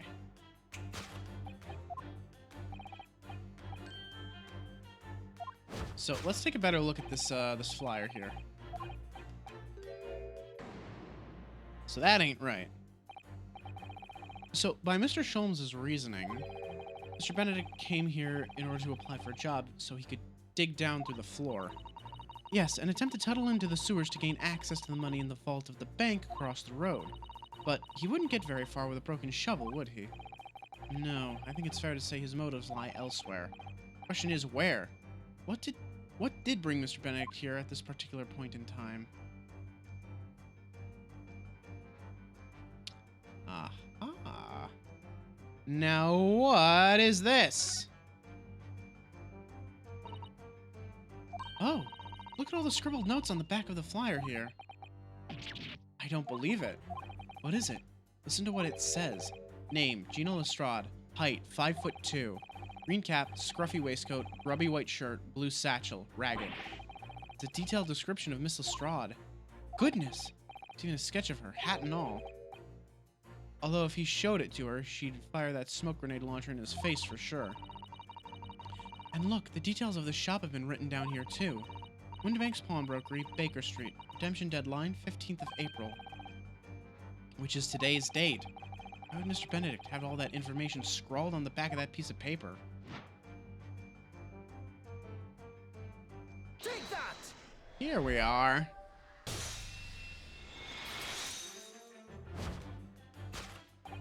Yes, what brought you to this shop in the first place is the info about Miss Lestrade. Quite so, my dear fellow.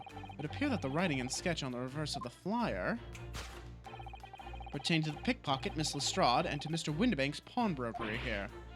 Ah. You originally told us that you had merely given chase after Miss Lestrade stole the redemption ticket from you. But that, sir, is a thinly veiled lie. It is the information on the back of the flyer that led you here today. By which I mean, here to Windibank's pawnbrokery, and today, the redemption deadline of that overcoat. So, you waited outside for the young girl matching the description you have written down to arrive. You have gone to some lengths to hide the reason for your pursuit of Miss Lestrade. In other words, there's some ulterior motive for your actions. The cane which you unwittingly clutched to your person exhibits an incontrovertible contradiction. I've had this cane for years. Nah, my friend. It's a ferrule. Alright. I know exactly what we're looking at here. Take that! It's the initialing.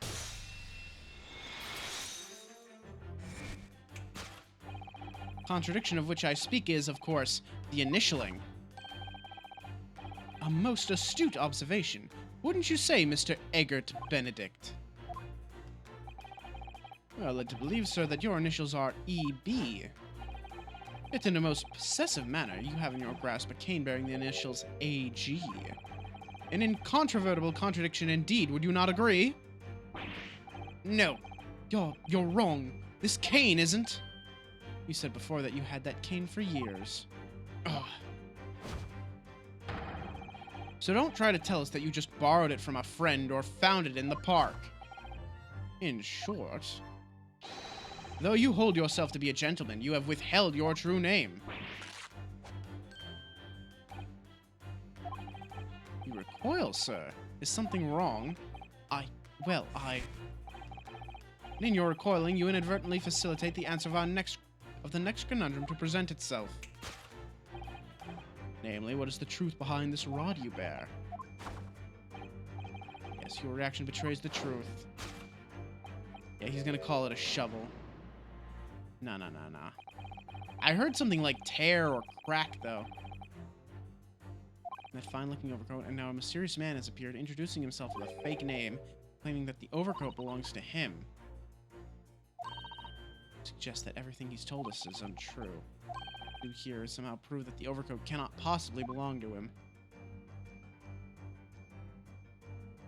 Let me see here.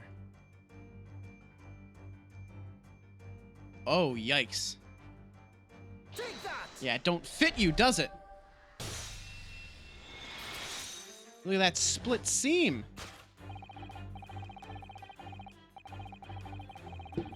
The split seam, which you evidently would like to conceal, is the key to understanding this riddle, you see. Yes, because that overcoat is rather obviously a poor fit. Having forced it on over your broad shoulders, the seam is already breaking apart.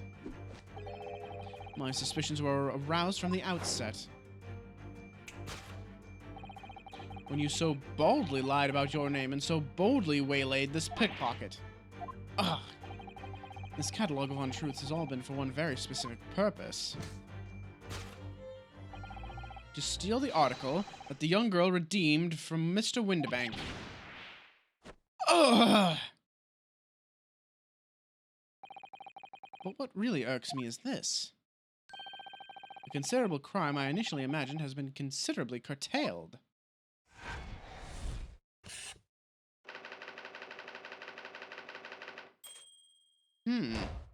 What does he need that jacket and the music discs for? Because the music discs seem to be what he's really, like, concerned with. Now, Mr. Benedict, let us continue. We must expose the details of this elaborate crime.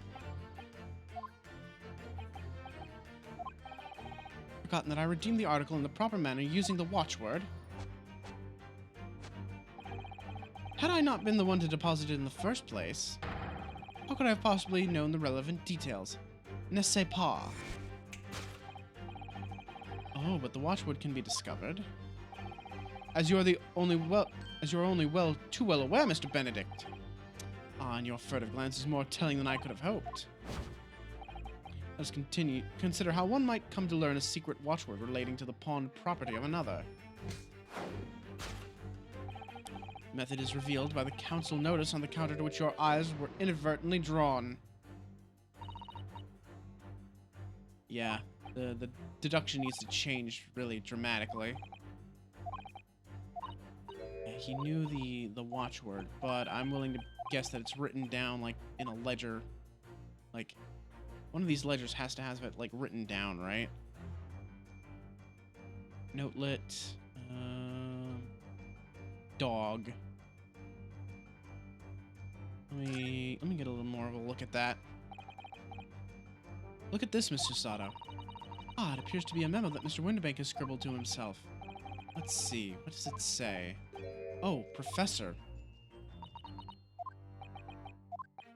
Mr. Windibank must make a note of the watchwords his customers give him right before their eyes. And in an alarmingly clear script as well.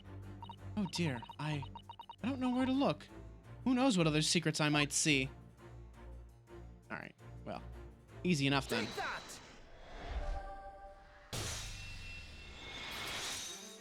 I mean, you really shouldn't be keeping that, like, out on the desk where everyone can see it. Like, you should probably, like, keep that hidden somewhere. So other people can't see the watchwords, the very important passwords that you're giving out. Yes, the broker here follows the same procedure whenever a customer comes to redeem an article. He asks the customer for the watchword and notes down the response uttered on a notelet he has to hand. And he consults his ledger and confirms whether or not the watchword matches that of the article in question.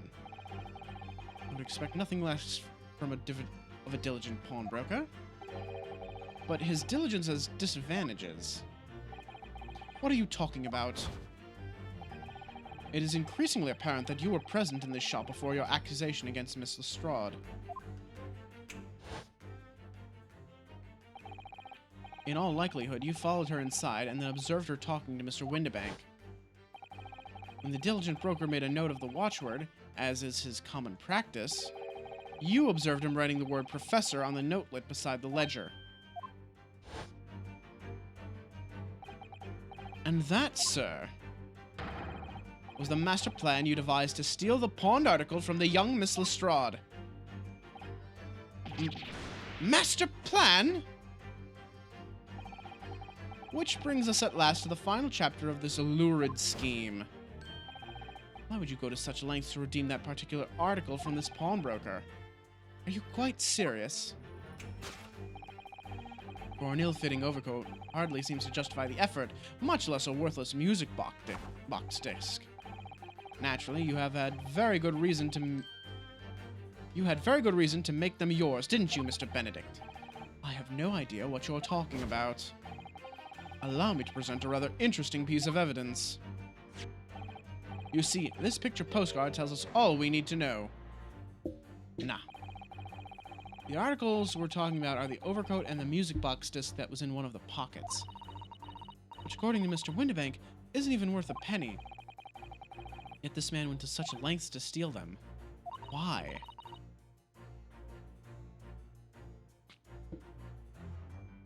I wonder if perhaps I already have the evidence we need to explain it, Mr. Naruhodo. Could we? Really?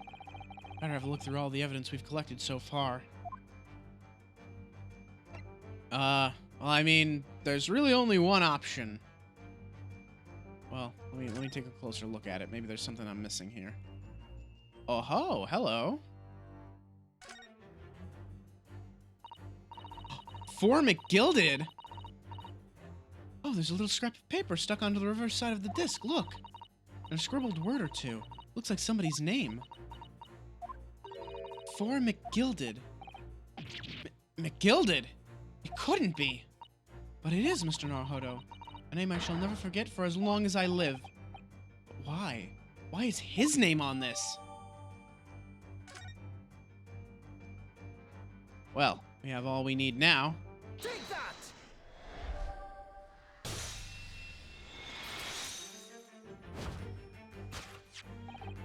You see, this music box disc tells us all we need to know.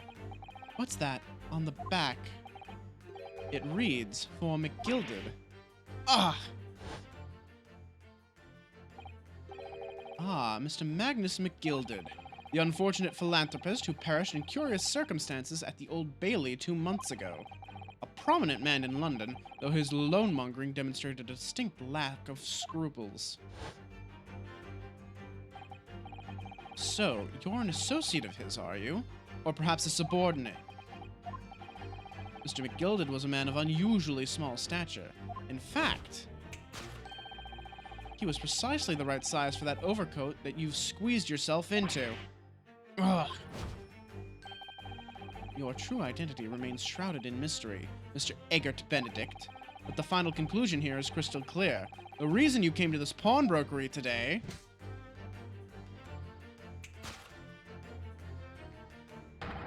was to retrieve an article left behind by the late Magnus McGilded. We got him. We got him, boys. Evil Zappelli has been captured. We threw off his breathing and fucked up his Hamon.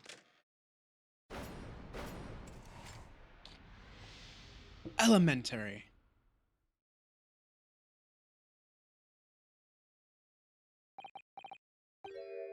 Well, well, Mr. Magnus McGilded. Not a name I expected to hear in these circumstances. Mr. Sholmes, I'm afraid there's something very troubling on my mind. Pray tell, Mr. Sato.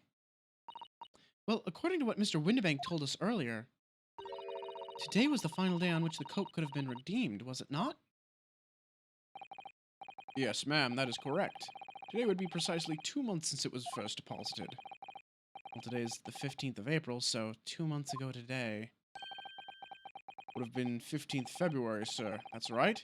Well, carefully recorded in my ledger. Deposited at 10:30 p.m., I see. What? But that suggests... Yes, 15th of February is precisely the day on which the omnibus murder took place. And 10:30 in the evening is precisely the time at which the terrible events were unfolding. Suggestive is not the word. It seemed the matter is entirely beyond coincidence. You are, of course, at liberty to make whatever outlandish deductions you choose. However...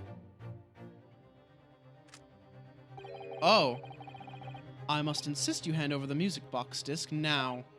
It would be a terrible shame for you to return to your native land in a box. What do I do now? Hold on. Now, I am a stubborn thief. You know, when I get my hands on something that's clearly valuable, I'm not really one to give it up. I don't really want to hand that sort of thing over. So, fuck you. Now, hold on to it. There's some things a man must protect at all costs. This may well be one of those things. And again, it may not. Mr. Windibank also has a gun! Mr. Windibank, you're gonna point it at him, not yourself, right? This is my shop. I can't allow any harm to come to my customers. If that were to happen, I should have to take my own life. Mr. Windibank, no! Alright, that's enough. Oh, well, look who it is. Inspector Gregson. Inspector? That's right, Sunshine. The alarm was raised on one of our dedicated emergency lines. So we got here as fast as we could. Now what's all this about, eh? Oh, praise be, you're here at last. I was moments away from forfeiting my own life in my very own establishment.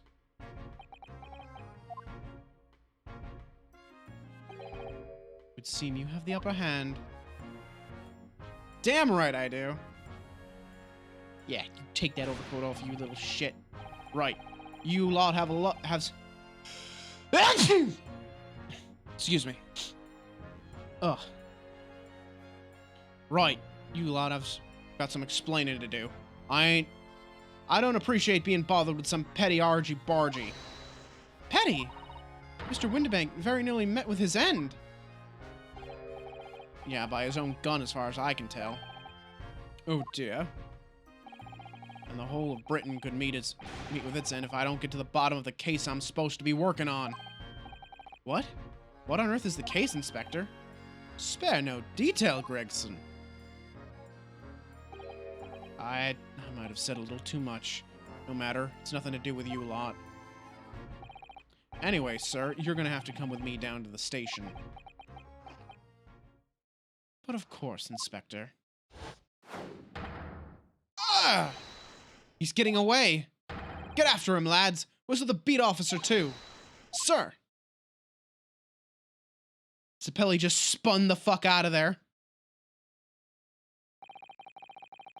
There's been a spate of thefts at pawn shops around here recently. So we fitted emergency buttons beneath the counters for brokers to let us know when there's trouble. Oh, Inspector. I was very worried there for a while. Very worried indeed. Now then, Mr. Permanently in Mournin'. Oh, yes? I'll be taking that whatever it is of McGilded's down to the yard, thank you very much. So hand it over. Oh, yes, of course. No, don't! Don't give it to him. It's mine, that is. Mine! I'm sorry, miss. but anything belonging to McGilded has got to be taken in as evidence now. As evidence? If the police demand something as evidence, my dear fellow, we have no choice but to capitulate. It's all yours, Inspector. Oh, is that so? So what you're saying is, I should disguise myself as a police officer, walk into a museum, and demand all of the Fabergé eggs and fancy paintings as evidence. For a crime. I'd have to... Wait, no. What I do is I commit a crime at a museum, and I make a crime scene, but nobody knows it's me.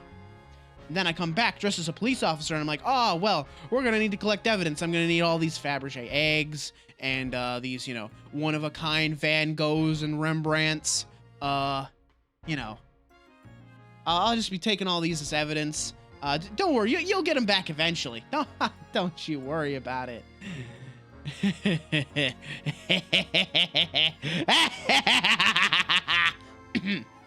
Sorry, what?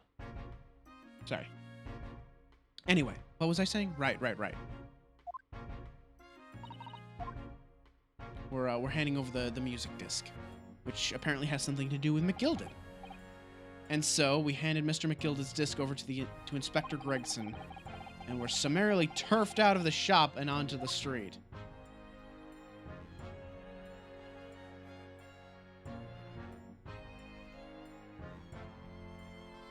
Oh man, that G Fuel actually helped wake me up. I'm not yawning anymore. I'm very happy. I'm drinking the Monster Hunter Rise flavor, Mega Potion, which is, what's this got in it? It's got like dragon fruit or something? Where's it? What's in this anyway? What flavors is this? This is, it doesn't say on here, does it?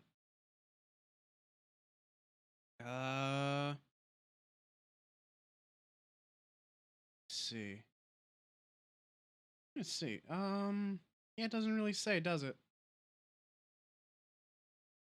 Yeah, I don't know. Whatever the hell's in it is good. It's like a tropical fruit flavor of some sort. I don't think it's dragon fruit. I think it may be something related to dragon fruit, though. Although dragon fruit would be pretty fitting for a Monster Hunter drink, wouldn't it? You know, because dragons. Like, the grand majority of the things you fight are dragons of some variety or another. Eh? What? Oh. See? That's why I hate grown-ups.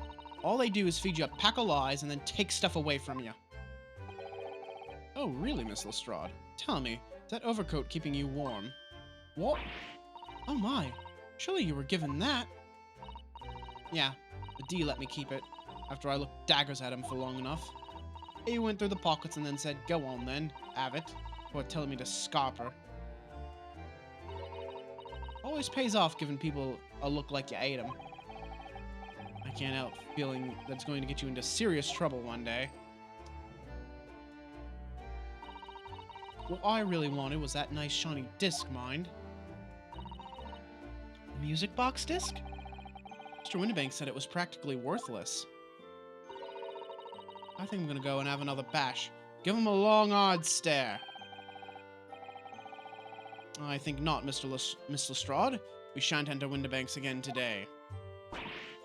Why not? That's not fair. It can't be helped, I'm afraid. Police are investigating the scene now and taking a statement from Mr. Windibank. But that disc's mine. I had the ticket for this coat, and it was in the coat's pocket. There should be something else in all. That's what that rotten cove said, ain't it? Yes, he did mention something about another article, didn't he? The second disc. Well then, that's mine too, whatever it is. Now she's really pushing her luck.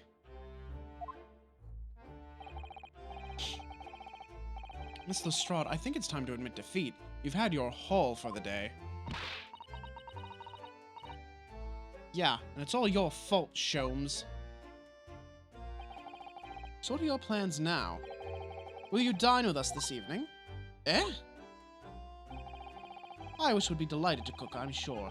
And I might entertain you with a modest violin recital.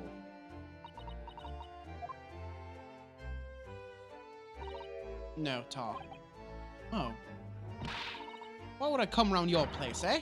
Have you lost your head or something? There she goes. She was thinking about it for a second there. Not dragons, they're wyverns. I'm gonna beat you up. Hey, look, wyverns are like a type of dragon. Or something.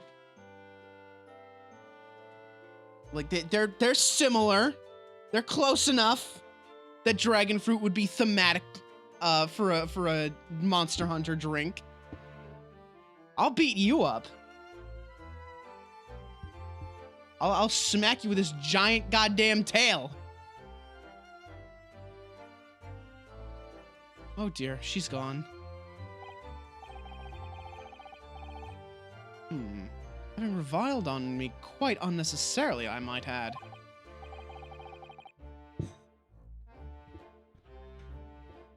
I can't help wondering if perhaps she might turn up anyway. Interesting. Once she's had a chance to calm down, I think there's a good chance she'll decide to come.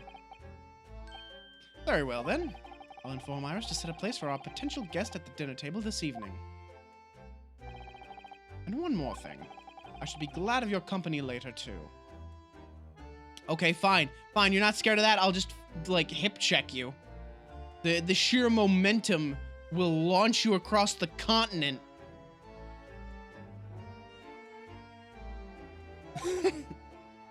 Sorry? I believe I will have a rather splendid surprise to show you. Oh, how exciting. What is it?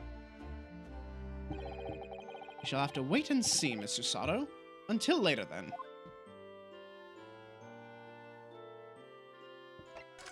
Alright, where are we going?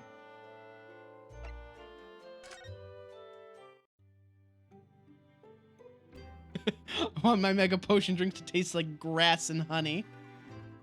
Honestly, a honey flavored drink would have been pretty good too, wouldn't it have? I think they had that. Or they have that now, I think. They've got one that's supposed to like taste like honey. I saw an ad for it in my inbox pretty recently.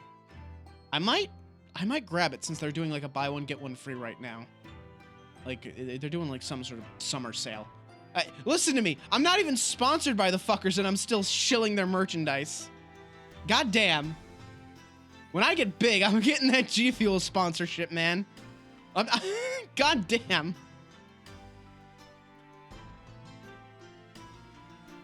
Ugh. All right, what do we do?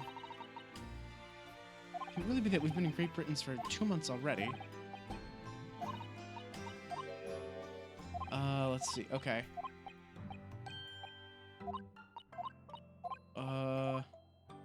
This doesn't really tell me much.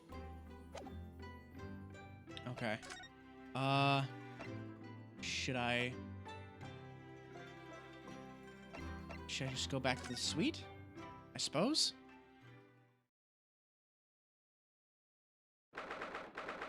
Oh! Well, this is new. This is a side we certainly haven't seen before. Ah, Susie and Runo. Come in, come in. Good afternoon, Iris.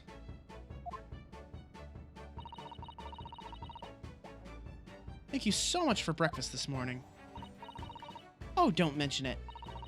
Goodness, look at the time already. Busy as always? I am. I'm preparing everything for dinner this evening. Already? You're obviously cooking something special, are you? Oh, yes. After all, we have a special guest joining us. Guess who it is? Go on. You'll never guess. Look at those little eyes of hers shining. Oh dear. It is awkward when you already know the answer, isn't it? It's Ginny! Isn't that exciting? Oh, what a surprise. Yes, that's wonderful news. Wow, Iris seems overjoyed at the idea. I can't wait to learn some pickpocketing tips from a real professional. Oh, yes, that does sound like fun. I'm not sure that's entirely appropriate. Are you Mr. Naruhodo? By the way, Iris, what's Mr. Sholmes up to? Early? Oh, he's been like that ever since he got back. Hello, Mr. Sholmes? I beg that you won't speak to me. Sorry? I don't know who you are, but kindly take your leave. As you can see, I'm not here. Why is he back in his... Why is he back in his fucking emo mood? Just play the violin, it'll make you happy. I do apologize. When he gets like this, he's completely oblivious to everything. Yes, I see. Really, he behaves just like a child sometimes, Hurley does. Mr. Sholmes and Iris have something of a parent and child relationship, don't they? Yes, except that Iris is clearly the parent here. Come to think of it, I wonder where her real parents are. What's the matter, Runo? You have ever such a funny look on your face. Oh, no, it's nothing. I know what it is. Why does this girl live here with Mr. Sholmes, you're wondering? Am I right? How? How did you... Oh, Runo, I can really read you like a book. Ugh, this girl is dangerous. Don't worry, you can ask me anything. I won't mind. Oh, whoop, wrong button. So tell me more about Ginny. So, by Ginny, you mean Miss Lestrade, the young woman from the McGilded case 2 months ago, right? Yes. Why, who also stole my experimental smoke grenade launcher. Although, after that trial, I invited her back here and we had dinner together. Now we're the best of friends. Aw, that's cute. Oh, what a lovely tale. Yeah, now if I bump into her on the street, she runs away as fast as she can. Oh. And I chase after her down the back alleys.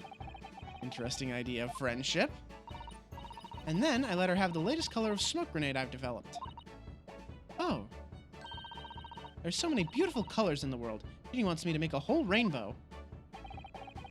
I suppose this means you've let Miss Lestrade keep the smoke grenade launcher, have you? Yes, that's right. I got bored of it anyway. Hurley always reacts the same way when I shoot him with it now. Poor Hurley. Oh, I can't wait for Ginny to arrive. It's been too long since she last came over. I'm so excited. I just hope she does actually come. So yeah, why are you living with Sholmes? I guess we kind of know that her parents are a little bit out of the picture. And her father may very well be dead, which I don't know if she's aware of that yet. I'm sure you've been wondering why it is that I live here with Hurley, haven't you? Well, it has crossed my mind.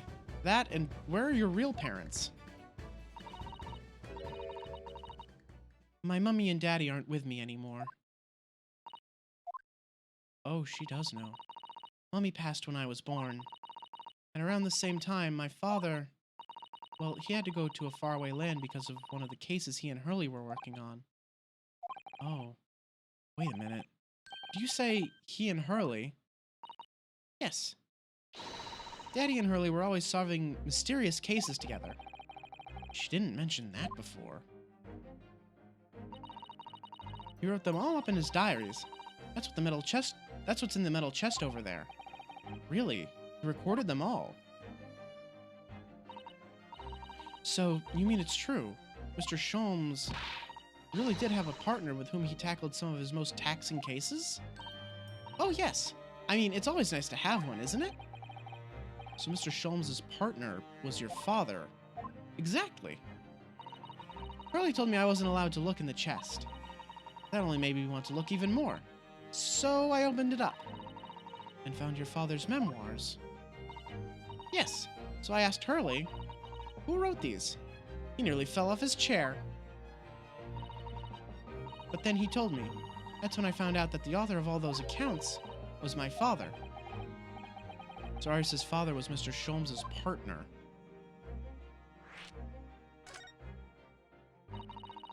I've practically lived with Hurley all my life. I was tiny when he took me in. So it came as quite a shock when Hurley told me he wasn't really my daddy. I mean... Aww. It must have done. I wonder why Mr. Sholmes chose to tell you, and at such a young age. Hurley says it's because he wouldn't have been able to hide it from me. Oh? Well, having lived with Hurley all these years, you might say that his ways have rubbed off on me. There's some things I can just see. Especially lies. I almost know when people are lying before they open their mouths sometimes. Right. Anyway, I was so fascinated when I read Daddy's diaries. That's what inspired me to write The Adventures of Herlock Sholmes, actually. I'd always assumed Mr. Sholmes simply told you all those thrilling stories. Oh no, Hurley's hopeless like that. He forgets everything. As soon as he solved a case, it all but vanishes from his mind. Oh, I see. The other day, it was so embarrassing. As usual, he totally forgot about the case he just solved. So the very next day, he gathered together all the people involved and proceeded to solve the case again. It was quite a shock for everyone. You can say that again. You share your father's surname, don't you, Iris? That's right, Wilson. Daddy is Dr. John H. Wilson. Oh, no. That is the victim from the first case. I learned from his diaries that he's a doctor of medicine, you see. That's what prompted me to study and study so that I could earn a doctorate as well. Iris's father, who went to some distant land and is a doctor by the name of John H. Wilson. Yup. Court will now hear the trial of Ryunosuke Naruhodo. Kindly state before the court the name of the victim in this case. The victim's name was Dr. John H. Wilson. Mm-hmm. That's right. Visiting professor of medicine at Imperial Yume University. And the man who, in the most bizarre of circumstances, lost his life just before we left Japan. Miss Susato. Yes. Perhaps we shouldn't pursue this conversation any further at this time. I think that would be for the best. Are we not going to tell her? Ah, my dear fellows, how good to see you. Hey, Mr. Sholmes. Why ever did you not make your presence known to me before? Well, no matter now. So, how the devil are you? We've been with you for most of the day. Goodness, really? Do tell me, Mr. Sholmes, is your violin unscathed? My violin? Whatever are you talking about, dear madam? Oh, never mind that now. I have something far more interesting to show you. God, he really does have, like, serious memory issues. Behold, my dear fellows. Oh, another music box disc. No, not another disc, Miss Susato. This is the one Gregson demanded we hand over as evidence. Mr. McGilded's disc. Oh my. Then, what's it doing here? You know, at times, Mr. Naruhodo, I think that though I have an undeniable turn for detection. Stop that. I may well be even more adept at larceny. A man after my own heart! Ooh, that would be wonderfully exciting. I'd be your pickpocketing assistant. Yes, yes, I want Herlock Sholmes to become a thief, and I want Iris to become a pickpocket, and I want to read those stories. The stories of the great gentleman thief Herlock Sholmes.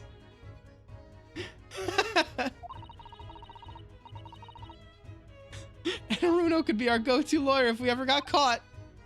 Right. Plus, Susie has such a beautiful handwriting, she could write all our menacing crime notifications. Susato would draw up the calling cards then, yeah? Beautiful. Yes, I'd be delighted. I'm just going to pretend this conversation never happened, I think.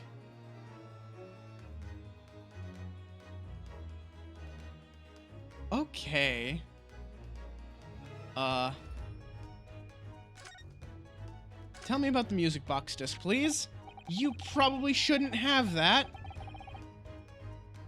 I don't understand. How did that disc come to be in your possession?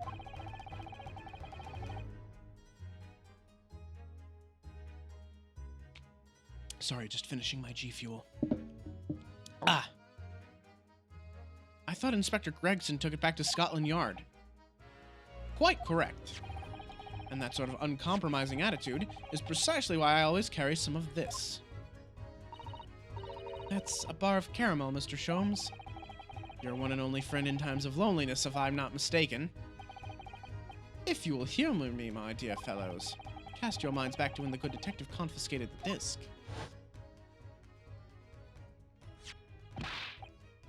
I'll be taking that whatever it is of McDilded's down to the yard, thank you very much. So hand it over. Oh, yes, of course. Police demand something as evidence. We have no choice but to capitulate. So it's all yours. Okay. No, wait. Don't tell me. Did he take the disc and press it against his bar of caramel to make a mold of the disc? Is that what he fucking did? For the briefest of moments, I had the disc in my hand, did I not? Yes, you did. But I still don't understand. It was at precisely that moment that I summoned my one and only friend into action.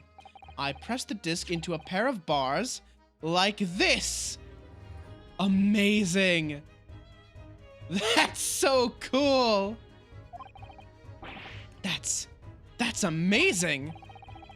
The disc and all of the minuscule protrusions have made an image into the caramel. Indeed, this caramel is quite exceptional. I developed it myself, you know. Suitably soft for making impressions, but resistant to melting. The result of a precisely controlled solution. How extraordinary! Carrying a pair of these on one's person frequently proves very useful indeed. Take a house key, for example. A simple press and its unique form is duplicated. I can enter anyone's property at will, and never without high sucrose nourishment.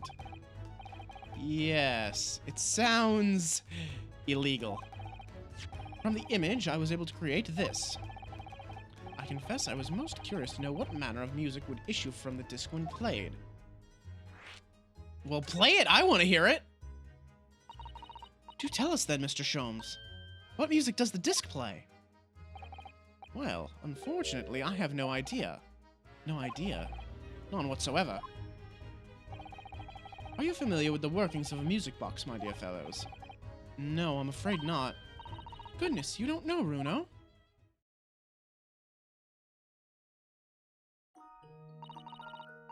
Inside a music box, there's a special metal piece called a comb. That's what produces the sound. And that's the cylinder. Small protuberances pluck at the different teeth of the comb as they rotate past it, making the different notes. The first music boxes to be invented used a rotating cylinder with protuberances on it. But over time, a new type of player was produced, which uses discs such as these. With that development, the popularity of music boxes spread far and wide, all across the globe. Why exactly? Because the discs are easy to produce and can be interchanged to facilitate the playing of different tunes. There are a great many firms in Europe now manufacturing music boxes as a result. It is wonderful to be able to enjoy music even when no performer is present. But it is the very success of the invention that means we are now presented with an insurmountable problem. What do you mean? As you may imagine, the construction of one firm's music box does not match that of another, and we have no way of knowing which music box this particular desk was designed to be played. There's no resolution to this problem, I'm afraid. It's quite intractable. Ah, I see. So that's why. Naturally, I tested the disc in those few music boxes I have at my disposal. But as you can hear, to no avail. The results were equally unsatisfactory in this one. So, I am presently engaged in acquiring an example of all the music boxes ever made in Europe. Every single one! That's Hurley for you. Always taking things too far. But, my dear girl, an unsolved riddle is quite repugnant to my constitution. But surely the different types in Europe... Surely all the different types in Europe will amount to a huge volume of music boxes, won't it? Yes. It is certainly true. In the worst case, I shall just have to ask you to vacate the attic room. What? Alright, talk to me about McGilded. Magnus McGilded. Not a name I expected to hear again so soon. Yeah, it's only been 2 months since that grisly case.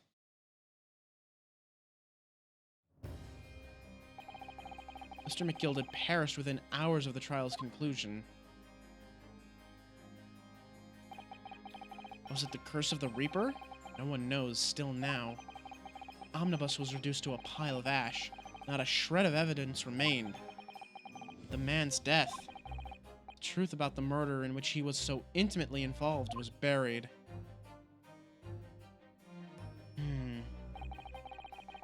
Even though we successfully established Mr. McGilded's innocence in the trial, the newspapers are still claiming that it remains an unsolved case. I mean, it was. There was possibly fabricated evidence in that carriage. The murder of the brickmaker, Mr. Thrice-Fired Mason.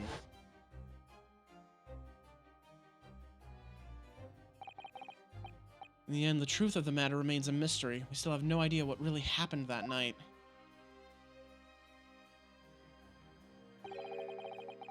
And although Mr. McGilded was found not guilty through my defense, I still don't know if that was the right judgment or not.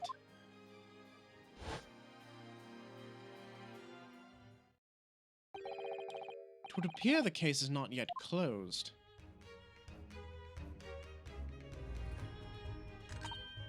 Well, it's time I started getting things ready for dinner, I think. Ginny will be here before long.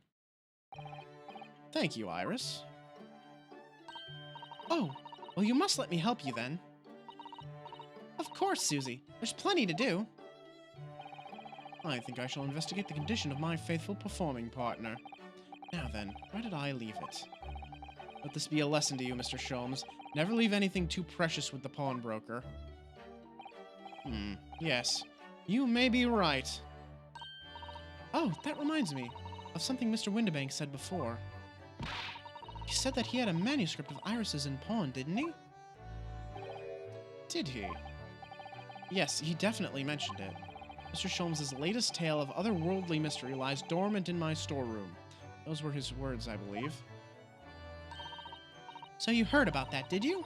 I expect you were as incensed as I was. Oh, yes. The idea of such a wonderful story languishing in Mr. Windibank's storeroom, gathering dust. My dear madam, I'm quite sure I told you already. Pawnbroker's storeroom is the safest place for it. More secure than a bank's vault. And what about your Stradivarius, Hurley? Was that safe and secure? Well, there may be the occasional mix-up, caused by a certain impetuous someone not too far from me now. You have any idea how long it took me to write that Baskerville story, Hurley? The Baskerville story. Oh, it sounds so exciting. The Hound of the Baskervilles. I should love to read it. How did you know the name, Susato?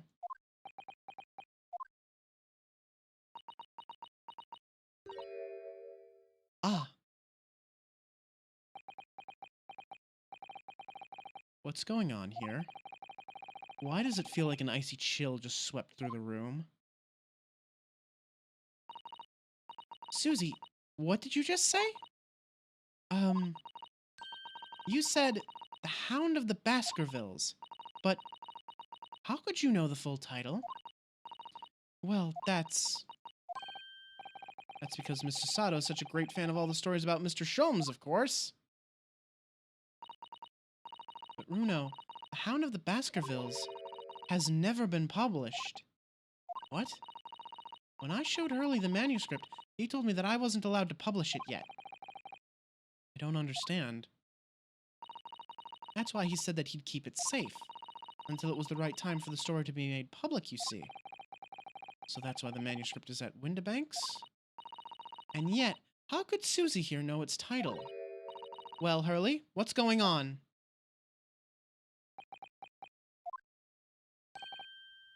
Ah.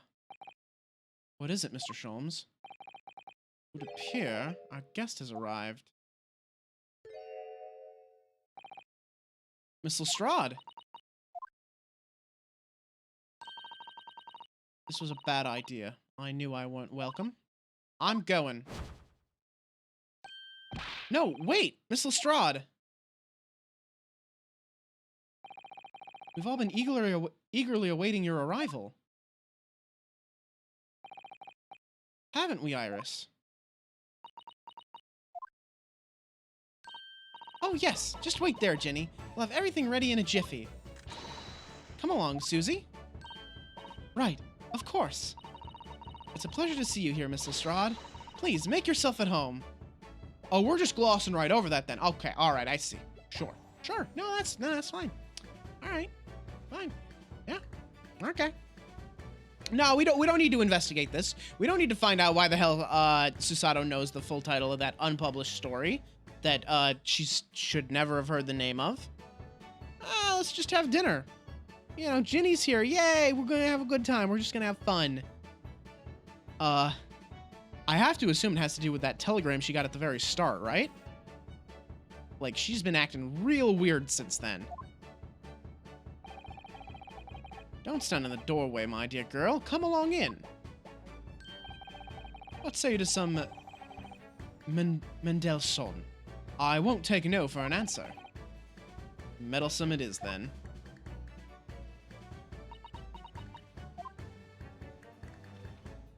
Cat.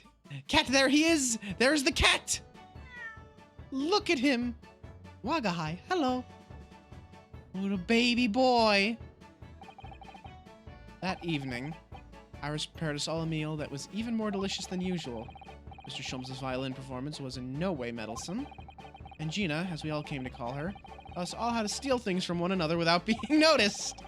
Everyone thoroughly enjoyed themselves well into the night.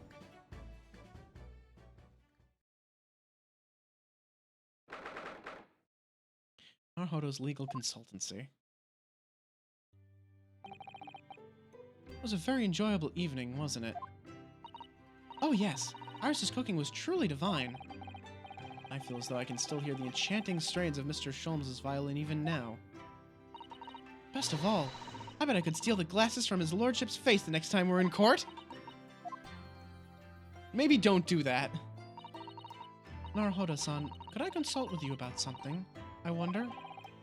What's the matter, Susato-san? It's about the telegram I received. Ah, the one that arrived first thing this morning, I suppose. I've been summoned. What? Summoned? What do you mean? The telegram was from the Lord Chief Justice's office. Lord Strongheart has asked to see me. Lord Chief Justice? When? Tomorrow morning. What? Then we have to start preparing at once. Oh, no, that won't be necessary, Mr. Naruhodo-san. Mr. Naruhodo-san. Ugh. I just threw that Mr. in there. I've been summoned alone. Alone? What on earth for? I have no idea. I suppose I shall find out tomorrow. What's all this about? Whatever it is, it's making me feel very uneasy. Yeah, something suspicious is at work here. Oh, who could that be, I wonder? Good evening, friends. Ah, Iris, hello again. And Gina. Yes, Ginny's going to stay with us tonight. She's going to sleep in with me. Isn't that right, Ginny? Well, yeah. How lovely. Let me make a pot of tea.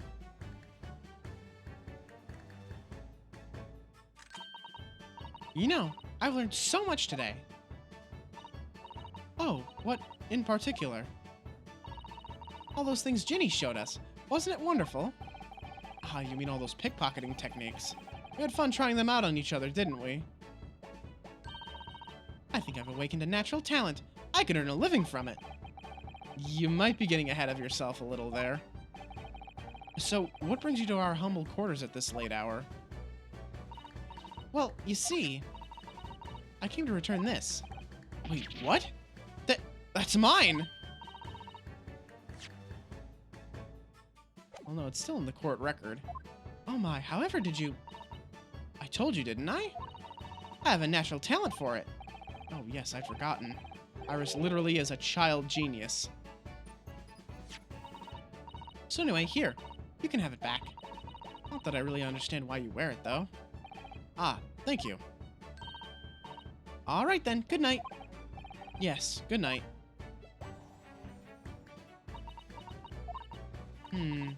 So this is your office, is it? What do you think, Ginny? I think I wouldn't fancy me chances with a lawyer what lives in a place like this. Yes, me too! Seems as though Iris here still has something she'd like to talk about.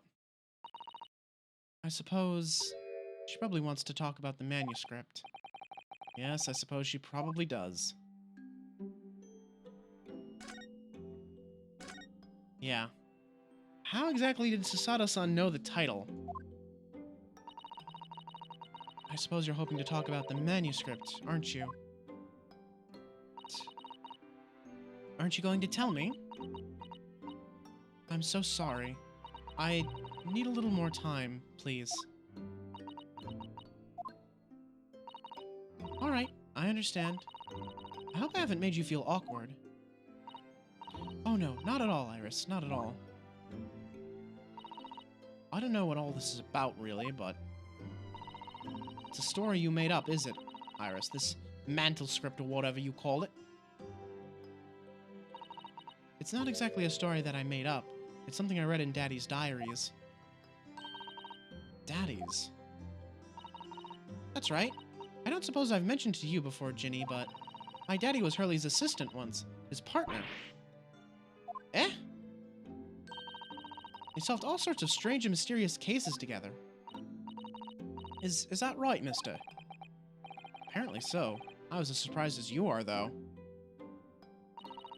And Daddy wrote all the details of every single case down, you see, in his diaries. So I study them and write my stories based on what actually happened. So, where's your old man now, then? He had to go away on urgent business, to a faraway land, and he'll be gone a very long time. So, I've never really met him. Oh, right. I think of it. I don't know anything about Gina's parents either. Perhaps we should ask her. What about the Hound of the Baskervilles? Iris, this Hound of the Baskervilles story. I take it that it's another tale inspired by your father's accounts? That's right. I thought it was fascinating. But it's different somehow. From the other cases, I mean. Oh? How? I don't really know, but it must be special in some way. Because after I'd written it, and I'd show the manuscript to Hurley, he turned as white as a sheet. It was the first time I've ever seen him like that. Maybe this has to do with the dark underbelly he was talking about at the end of the last chapter. The deep rot underneath the city. Oh wait, I didn't read that. It pains me to have to say this after you've toiled over it so long, Iris. The story must not be published at this time, under any circumstances. But why not? It's one of my best works. I'm not at liberty to say, not now, so please do not ask me. Alright then, I won't. But I do solemnly swear that I will explain everything one day, Iris, when the time is right. And that's how the manuscript came to be with Mr. Windibank, isn't it? Yes. Harley said it had to be somewhere very safe. That really gets my goat, that does. He's treating you like a child. It's mean, that's what it is, keeping secrets like that. I'm sure Mr. Sholmes isn't trying to be mean. Eh? If he said he wasn't at liberty to talk about it, I'm sure there must have been a very good reason. I think so too. A lot of too trusting for your own good. But he can't pull the wool over my eyes. Sholmes is lying to Iris. I bet my life on it. What? Hurley's lying to me? let's see. So we need to talk to Ginny now. Tell me about your parents first. I realize that I don't know anything about your parents, Gina. Ain't got any, have I? Never did have. Oh. Look, the East End's full of orphans like me. No one wants nothing to do with us from the minute we're born, not even our mums. But we all stick together. The older ones looked after the little ones, make sure they get by. So that's why you're a pickpocket. Nah, diving's my life. I love it. I get a kick out of it every time I lift some pompous idiot's purse. And that's how we all afford to eat. I'm like Robin Hood, ain't I? That's how I see it. Oh, Gina. I do think about it sometimes. What it would be like to have parents, I mean. I always thought it'd make everything right. I haven't listened to what Iris just said. It sounds like having parents isn't always easy either. Oh! I mean, if you know you never had them, you don't feel like you're always wanting to meet them. It's true. Oh. I do want to see Daddy so much. Oh, Iris. Alright, tell me about what Sholmes is lying about here. Gina, what did you mean when you said that you know Mr. Sholmes is lying to Iris? Well, he reckons he popped that mantle script or whatever, right? Oh, come on. That's obviously a load of rubbish. Oh my. Why would you think that, Gina? It's simple. That store was really an old Winterbank storeroom. There's no way someone from halfway around the world, in other words, you, could know about it. Ah. Sorry, Iris, but if you ask me, he sold it. Without telling you. But Curly would never do something like that. I'm sure of it. Ha! Grown-ups do a lot worse than that, believe me. Bare-faced liars, the lot of them. You just ain't realized it yet. I'm telling you, that mantle script ain't at Winterbank's. You'd soon see it if you had a look. Even if you think you can trust him, I don't. That Sholmes is a liar like the rest of them. If I'm honest, I have wondered if Hurley's telling me the truth sometimes. See? Oh, but I don't mean that I think he sold it. I mean that sometimes I wonder if he might have hidden my manuscript somewhere. Somewhere I don't know. Even though it's wrong of me to doubt him, don't be too hard on yourself, Iris. I gotta wonder, why doesn't he want this story published? It's gotta have some, like, real dark secrets in it. And that's why this is the adventure of the untellable story, isn't it? This shit's gonna come back up. Oh my goodness, look at the time. Come along, Ginny. We should go back downstairs. Yeah, all right. And please, don't mention any of this to Hurley, will you? No, of course not. Good night then, Iris. Good night, Gina. You must let me make breakfast for you tomorrow morning. I insist. Oh, yes, please. I can't wait, Susie. Good night, then.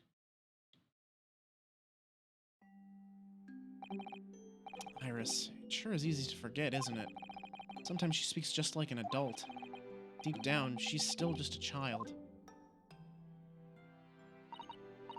Well, I think it's time that I turned in for the night too, Naruhodo-san.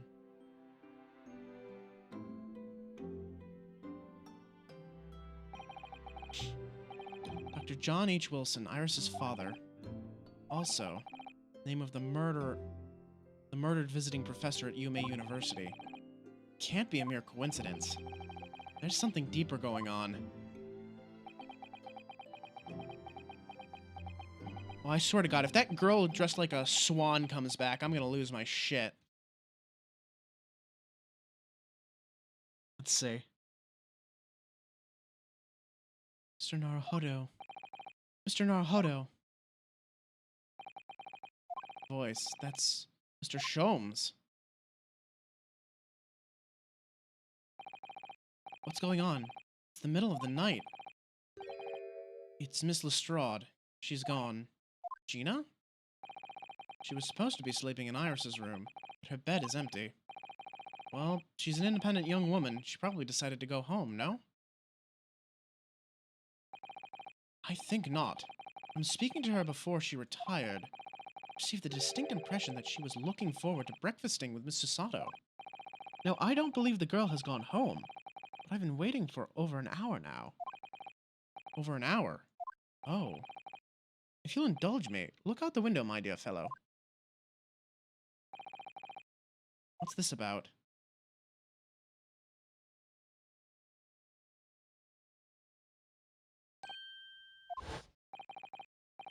Wait a minute. Why is there a light on at this time of night? That's Mr. Windibank's pawnbrokery. Mr. Windibank's... Oh, no. Story really was an old Windibank storeroom. There's no way someone from halfway around the world, in other words, you, could know about it. Oh, she's gonna try and steal the manuscript. Is that the idea here? Could Gina have gone... Seems you have some knowledge of the situation, Mr. Naruhodo. Sorry. Oh, no. No, not really. Well, anyway, we must investigate. At once. Mr. Sato.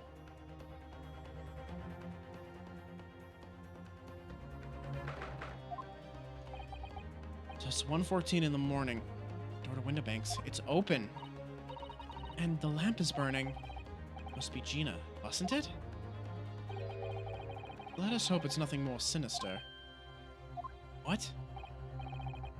Come, there's not a moment to lose. Clearly something is afoot inside.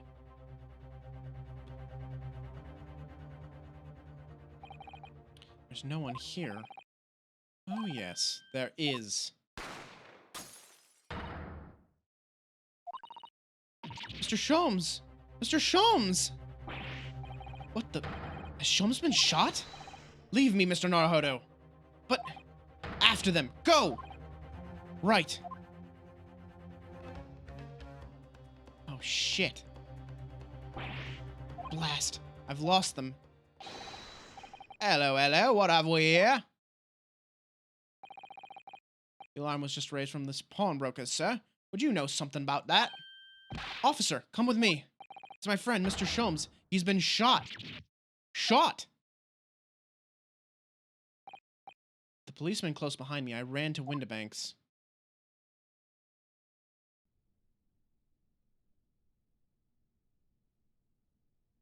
Oh dear.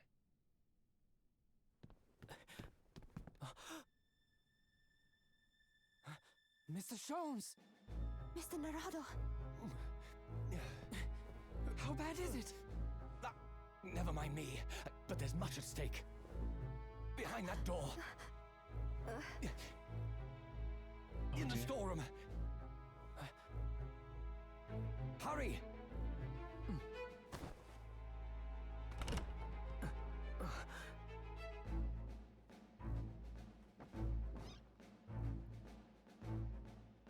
One of those drawers is open.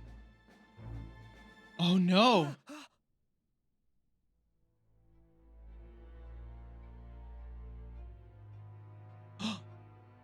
Oh no. It's Gina! Oh no. Well, it would seem as though the case is finally afoot.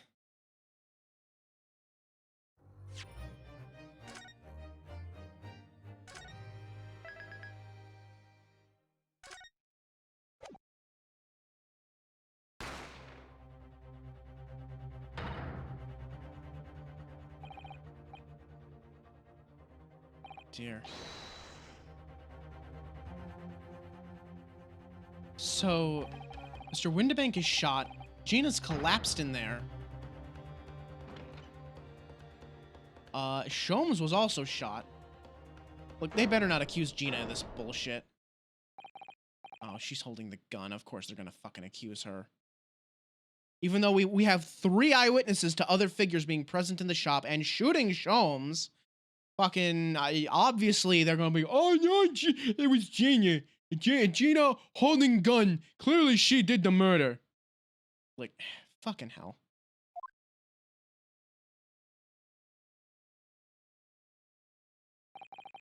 From that moment, Windibank's pawnbrokery became a crime scene. Everything that followed happened in a whirlwind of activity.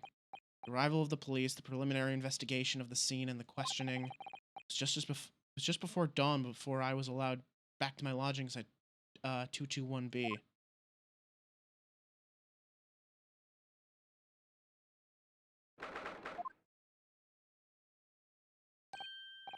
Oh, Iris.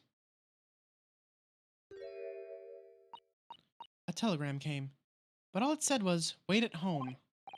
Oh, yes, we asked one of the policemen to have it sent. It was simply impossible to come back. When I woke up, I was all alone. Hurley and Ginny were gone. Everyone was gone. What happened, Runo? Poor Iris, she's trembling. She's obviously trying very hard not to let herself get too worried. I'll explain everything that I know. Something awful has happened, hasn't it? Yes, I'm afraid so.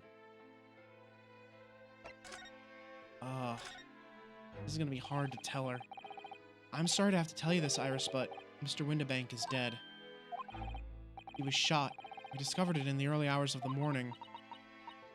Oh, yes, I had a feeling. Did? Well, I saw those police carriages pulling up outside his shop, so I knew something must have happened there.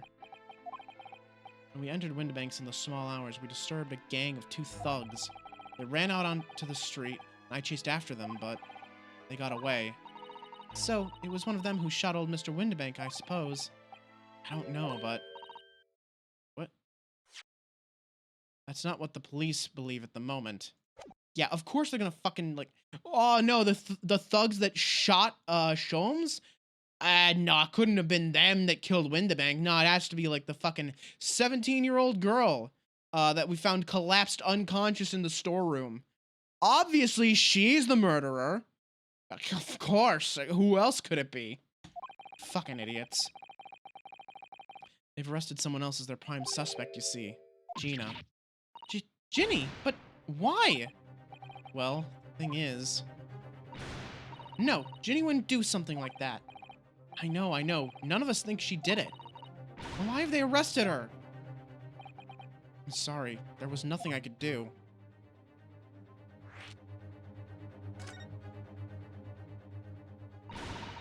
I don't understand why they arrested Ginny. It's not fair. What about the 2 thugs that were on the scene? Why aren't they the prime suspects? After all, they shot Hurley dead, didn't they?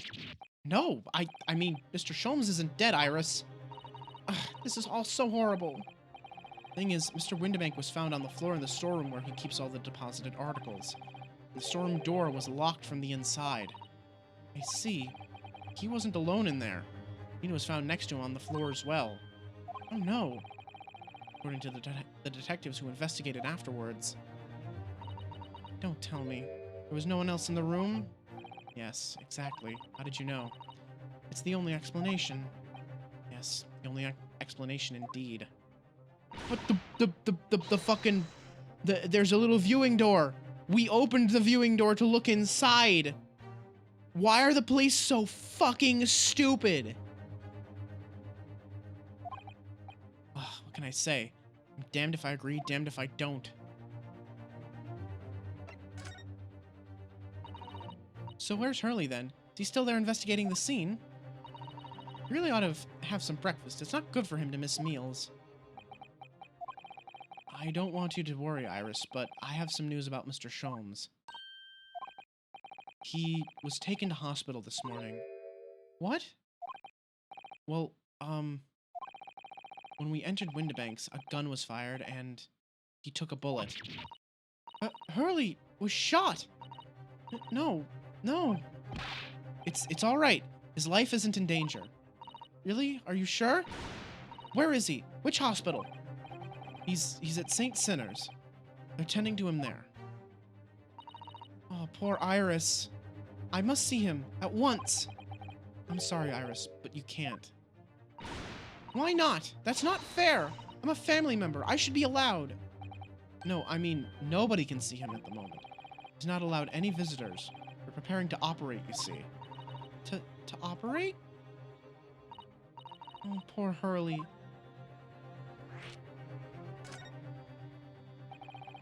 It was the two thugs who were in Mr. Windbank's shop. They shot Mr. Sholmes when we disturbed them, you see. It was pitch black inside the shop at the time. My mind went totally blank, I'm afraid. I just froze. After them! Go! After that, I ran out into the street, but, well, they were long gone. I shouldn't have hesitated. I'm so sorry. It's my fault. I let them get away. I think that's a very good thing. Sorry? Well, if you'd seen which way they went and chased after them, you might have been shot as well, Bruno. On top of everything else, I couldn't bear that. Oh, Iris. Where's Susie, Bruno? She's still at the police station. Oh, why? I expect she's still being questioned. The police said they wouldn't be finished for a while. Why aren't you there, then? Well, I didn't get a good look at the criminals anyway, so they weren't questioning me for long. Mr. Sato stayed behind at the scene to tend to Mr. Sholmes, so they didn't get started until later. Ah, I see. Besides, one of us had to come back to be with Iris. I'm glad Inspector Gregson agreed to me leaving early. You should have let me know and I would have come to the station.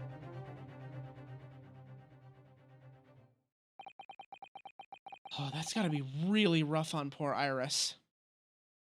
I'm afraid I'll need to go out again now, Iris. There's not much I can do at the moment, but I can at least try to find out how Mr. Sholmes and Gina are getting on. I want to go too. Take me with you, Runo.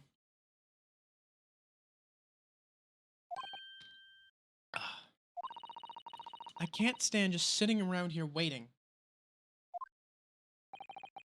Not sure how I feel about taking a 10-year-old child to the scene of a murder. I don't want to leave her all alone here either. Alright then, Iris. Perhaps you can help me. Oh yes, I'd love to! Gina's at the prison. Mr. Sholmes is probably in his hospital bed. And don't forget we have to visit the crime scene. We need to conduct a thorough investigation. Ah, I can see you're ready for action. Imagine Iris would appreciate going to the hospital sooner rather than later. Let's do that then.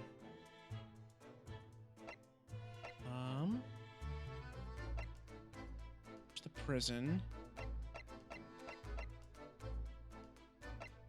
Yeah, the hospital. Let's go to the hospital.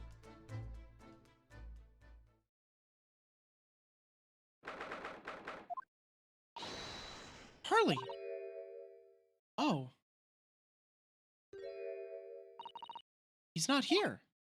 No, that's strange. Nurse definitely said he was in the bed by the window, didn't she? Ooh, I know what's probably happened. Hurley was being a big baby, and the bullet wound wasn't that bad after all, so he's been sent home. I'm not so sure about that. Baby or not, there's no question that was a fairly serious injury that Mr. Sholmes suffered. Oh. Hello, hello, what have we here? This ward is off limits. No visiting. What are you doing in here, eh? Well, I'll have you know, we're Hurley's next of kin. Eh? Oh, well, begging your pardon then, ma'am. Sir. A little lady and a curious Eastern gentleman. Great mystery solver has a mysterious family, eh? That's how you see us, sure. Where is he, Constable? Where's Hurley? I believe he is currently in the operating theater, ma'am. Undergoing an extensive operation. Extensive? It has been several hours since he went in. Oh dear. Is he going to be all right? Well, it doesn't appear to be working. You see. The anesthetic, that is. Oh!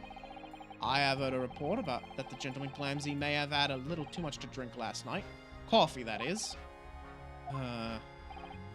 Anyway, I think it would be fair to assume that he won't be here for several hours yet. I see. Thank you, Constable. Perhaps we should leave and come back later. Is that a real thing? Can too much caffeine render, like, anesthetic ineffective on you? Actually, I wanna find that out. I'm gonna Google that like right now. Hang on.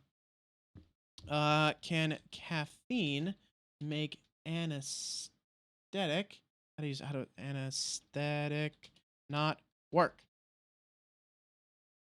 Let's see. Let's see. The association between coffee consumption and hold on. Oh, this is like a big paper. Holy shit. Uh, the association between coffee consumption and local anesthesia failure, local social beliefs, and scientific evidence. Oh, this is like an actual like proper paper on it. Um, let's see. On the other hand, this is like a this is a proper medical like research paper.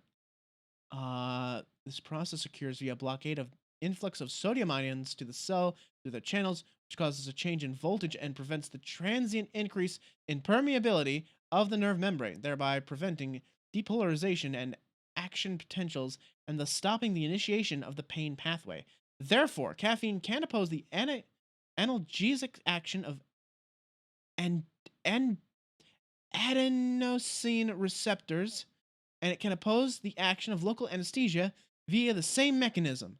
Although there is no evidence showing that local anesthesia and caffeine act on the same receptors, synergistic actions of different analgesic medications, uh, uh, so it looks like the answer is yes. Interesting. Okay. Fascinating. So don't drink coffee before you have surgery, everyone. Otherwise, the anesthesia might not work. All right, then.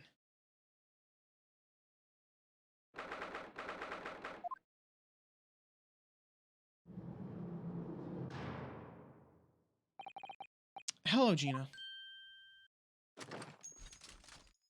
Why did they let her keep that?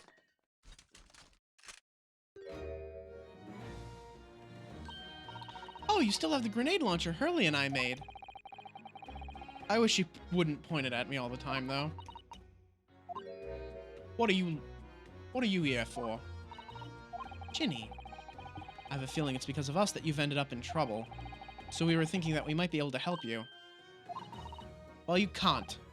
Sorry? You heard. Get lost. Don't be like that, Ginny. You know you did. I know you didn't do it. You'd never shoot someone. I just know you wouldn't. You think you know me? Pull the other one. Oh. You ain't got the first idea about the likes of me. I'm a thief. I pinch people's purses when they're walking down the street. That's how I get by. If I saw me chance, I'd sneak into a pawn shop any day of the week. Just to see what I could lay me hands on. Get it? That's the kind of person I am. But Ginny, I'll be in court tomorrow, they said. Some cove came by before and said he'd be a lawyer for me or the like. Said it was my right or something. But I told him to get stuffed. I don't need no lawyer. I don't need no one. She couldn't be staring at me any more obviously if she tried. Why are you being like this, Ginny?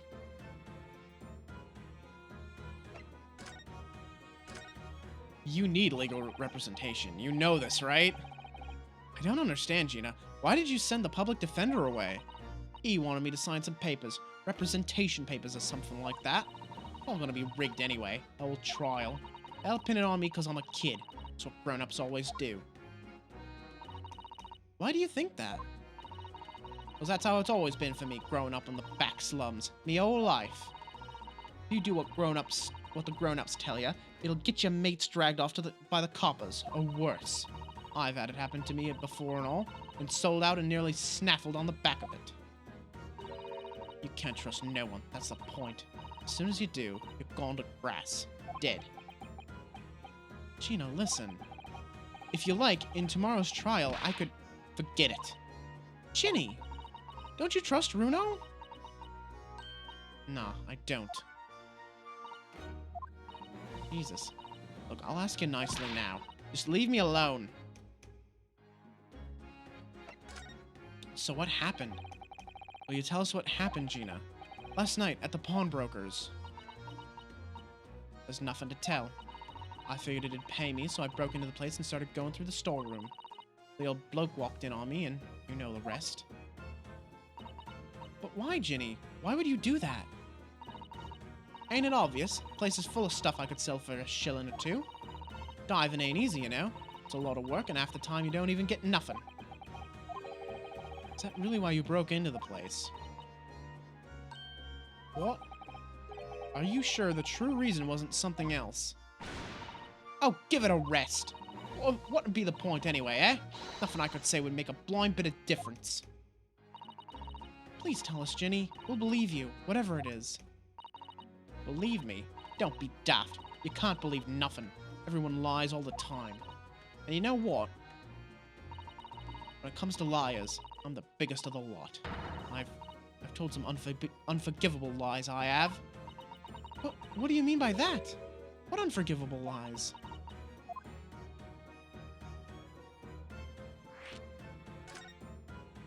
Yeah, elaborate on that, please. Why don't you tell us what these unforgivable lies you've told are? Maybe we can help. Sorry. We're out of time. You're gonna want to question me now. Ginny, please. Oh, yeah. I wanted to give you this. Something to remember me by. Is that a picture of a cat? It is. It's a picture of a kitty. Photographic print. A really adorable cat. There's a lot of cats in this game, and I appreciate that. This is like the third cat. Very good. Very nice. I found it in the pockets of... one of the pockets of this coat. Ain't no point in me having it. I wonder what a little photograph like that was doing in the pocket of that overcoat. Anyway, don't bother coming again. Bye. Oh, Ginny. Why was that in McGilded's overcoat? Did McGilded have a cat? Alright, next up is...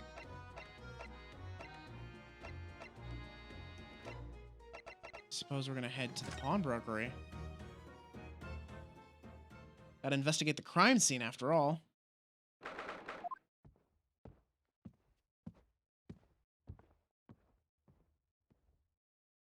Oh, there's already something broken on the floor I can see. This is where it happened then, last night. That's right.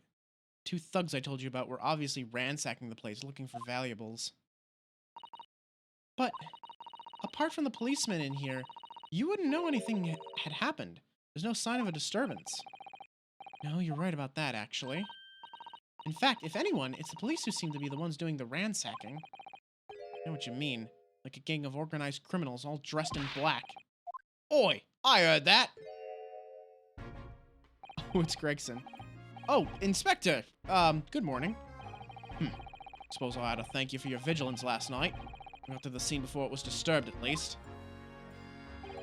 Shame you let those 2 rogues get away. Mind? Yes, I'm sorry about that. I thought you'd assigned extra men to the beat around here, Gregsy. Now look what's happened. Hurley's been injured because there weren't enough police on duty. Ah. Your ladyship! No one told me you were coming. I expect you to take full responsibility for what happened to Hurley and see that he has the very best medical care. Of course, your ladyship. The very best doctors in the capital are tending to him as we speak. And I don't think it's Runo's fault that the rogues managed to get away, is it? Chasing criminals is the police's job. Absolutely, your ladyship. As you say, ma'am, as you say. Man, he just, like, completely capitulates to Iris, doesn't he? The gent in black is totally blameless. Everyone's in agreement about that. Would you believe it?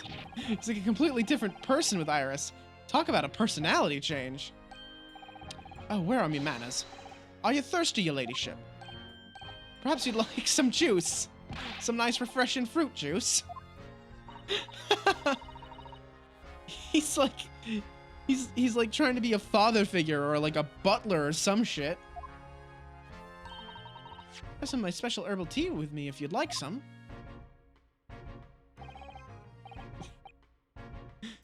And he chugging that shit. Ah, lovely. Ta very much. That really hit the spot, your ladyship. I don't even recognize him like this.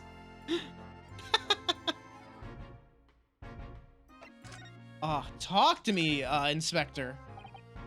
So, how's the investigation going, Inspector? Nothing to it, really. Very simple case, this. There's some very definitive evidence. We're just about to charge that diver we arrested last night, in fact. Gina, you're going to charge her? That's right. Should be able to bring her before the judge at the Bailey tomorrow. Definitive evidence, you say? What is it? Come on, show me. Your ladyship, as much as I wish I could oblige you, I'm afraid... Ah, I see. You've already captured the pair of thugs who broke in here last night, have you? What the... And you're going to put them on the stand as witnesses, are you? How could you... How could you possibly know that? I had a feeling, that's all. Remind me to never keep a secret from Iris. You've arrested the two men who shot Mr. Sholmes, have you? Well, yes. They were rounded up pretty quickly by the lads on the beat. And Miss Lestrade is being held at the prison. She should be. That's assuming she hasn't lifted the key off the jailer, of course. Can you tell us anything about Mr. Sholmes? What's his condition? Sorry, I'm not at liberty to divulge that information. Scotland Yard matters are strictly confidential. Well, I know he's being operated on at Satan's Sinners. Why can't I see him? I'm family, you know. I'm terribly sorry, your ladyship. It's a hospital's policy. No visiting at all. Oh. Bullet must have hit an artery in his midriff. Lost a fair bit of blood. Oh no. He didn't seem too bad in the first hour or so. But a hemorrhage like that is enough to make even one and only Sholmes pipe down. Mr. Sholmes is a human like the rest of us, you know. Well, anyway, he's having emergency surgery right now. They've got to stop that bleeding. But he will be alright, won't he? They'll be able to make him better? Of course, your ladyship. He'll be as red as rain before you know it. Really? How do you know? How do I know? Well, because, of course. Yes, because Mr. Sholmes is such a great detective, that's why. We'd better pray the doctors have a better grasp of what's needed to make someone well again. Oh dear. Please don't die, Hurley. I'll report to your ladyship the moment I hear he's out of the operating theater. I couldn't help noticing it, Inspector. What? Out with it, sunshine. Well, there seems to be a marked difference between the way you talk to me and Iris. Watch the sauce, Sonny. I'm a copper, and we don't go in for favoritism. But he's right. You do treat us differently. It's one of those adventures of Herlock. It's because of those adventures of Herlock Sholmes stories, that's why. Oh. I crop up in them, don't I? Inspector Tobias Gregson. Oh, well, yes, because you're an acquaintance of Hurley's. What did you write about the inspector, Iris? I don't remember, really. One of Sholmes' lines. Gregson is the smartest of the Scotland Yarders, is how he put it. Oh, did I write that? And you know what that one line did for me, eh? Very next month, my pay doubled. Doubled, I tell you. Ooh, that's amazing. Well, because everyone at the yard reads them. They read all the Herlock Sholmes stories. They've even set up a fan club for me. Of course, that explains everything. I was around that time you became such a toady to me. Can you blame me? All it'd take is one bad word from you and Sholmes could change his tune about me. Gregson? No. Great detective will say. He's getting quite overrated these days. Think of what would happen to my salary if that came out in print, eh? The whole thing give me the willies. I can't tell you how many nights of sleep I've lost to worrying about it. But that would never happen, Gregsy. Every month when the new Rance magazine comes out, my hands are trembling as I turn the pages. Oh, how awful for you. Here, have some of my tea to settle your nerves. Yep. Must be some good tea. Ah, lovely. Ta very much.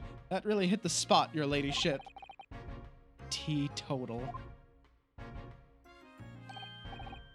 Oh, yeah. There's something I was supposed to talk to you about, actually, Mr. Naruhodo.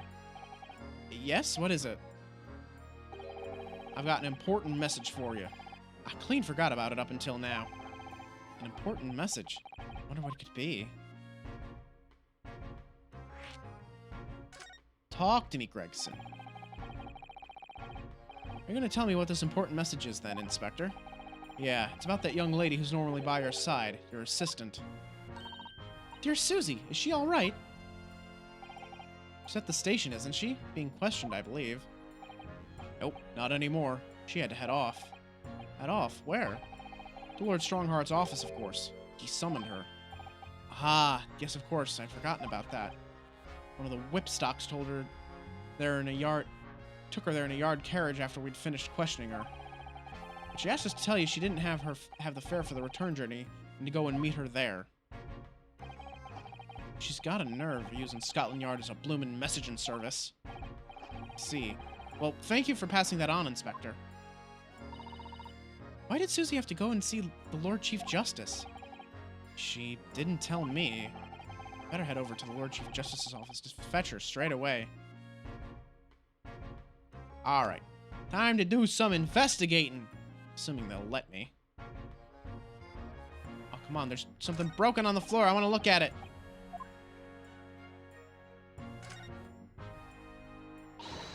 Alright then. Let's see what we can uncover. Boy, what do you think you're doing, Sunshine? You can't touch anything in here. Oh, but we were hoping to investigate. This is a crime scene, for Pete's sake. No touching. What's the problem, Gregsy? Bruno's a lawyer. You know that. Oh, I'm ever so sorry, your ladyship. Ever so sorry. The rules and regulations are a thorn in my side. Of course, if Mr. Naruhodo was to have been properly appointed by the accused, that'd be another matter. The accused? If you could show me some representation papers, I'd be only too happy to let you nose around. Do you hear that, Runo? Need Ginny to sign some representation papers. Looks like presenting the detective here with the correct paperwork is the only way. Yeah, makes sense, I guess. Fine, I guess if I'm not allowed to just look around on my own. I should go talk to, Susato. See what's going on there. What is it? Ah, here we go. So I'm really curious what the hell she was summoned for. This reeks of, like, something fishy going on.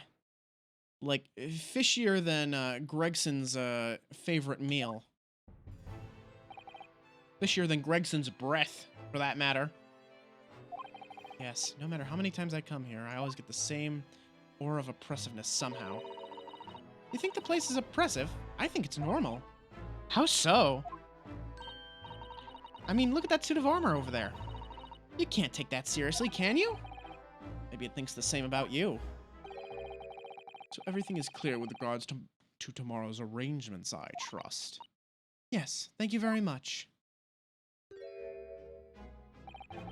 There they are, Susato-san and Lord Strongheart.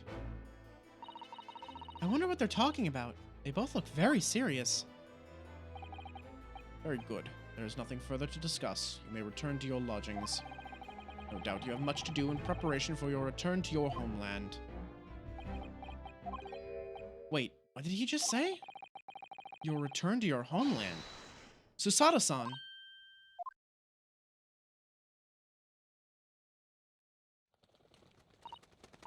Oh, Mr. Naruhodo. Why are there so many birds in here? We're indoors, for fuck's sake. Why are there so many birds? What was all that about?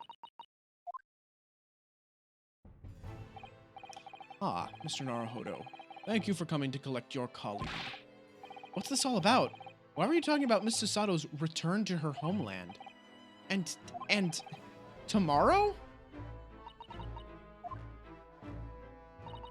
Tomorrow? But what about Ginny's trial? You mean... she's been formally charged now. Oh dear.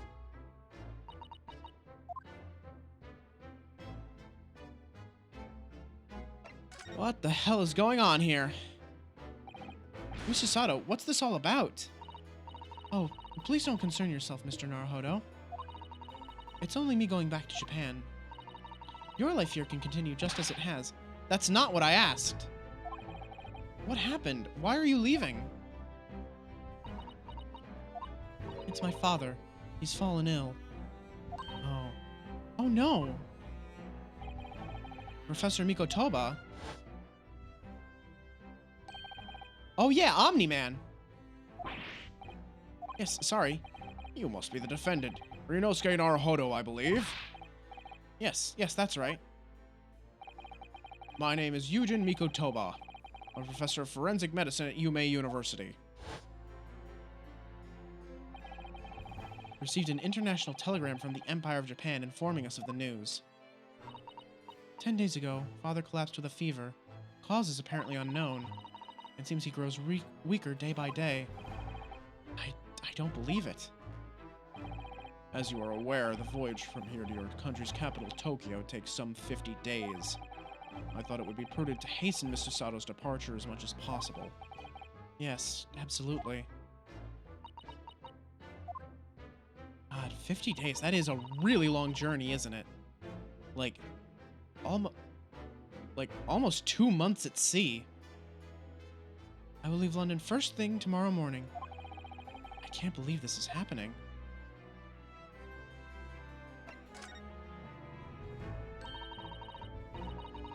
So Gina's been charged. She'll have to appear in court. Yes, she was formally charged a few hours ago. And the date of the trial has already been set for tomorrow. No, not even 24 hours later. Gina. Ah, the Lestrade girl and the murder of the Baker Street pawnbroker. Yes. An all too conspicuous case. The pickpocket was clearly disturbed mid-robbery and shot the man in a panic. No, the yard has overstretched as it is without wasting time on these open and shut cases. It's not wasting time. Ginny would never do something like that. Mr. Naruhodo. Oh, yes, Lord Strongheart.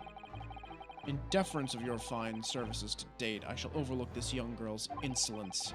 But I have no recollection of admitting a child into my office. Leave. Now. Of course, Lord Strongheart. Criminals will tell the most palpable lies in order to evade justice. The police can ill afford the time it takes to unravel all their untruths. Meanwhile, more crimes are perpetrated. We have far more serious matters with which to contend. Serious matters?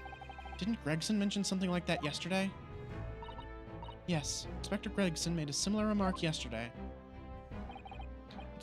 It's no concern of yours, though I'm sure I need not remind you of that.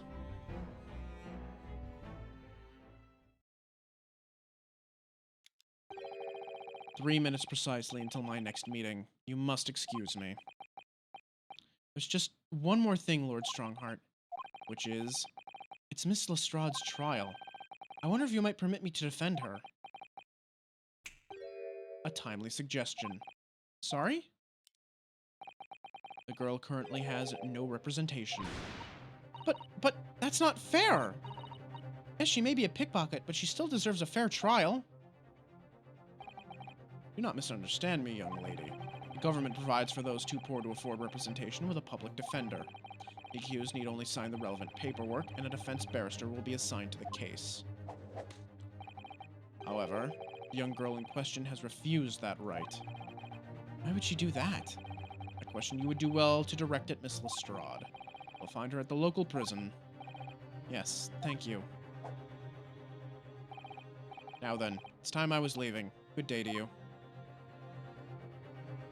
Well, we already talked to her about that. She just doesn't trust anyone.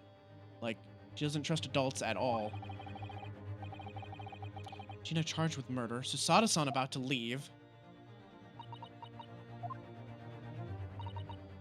Come, Mr. Naruhodo. Iris, we must make haste.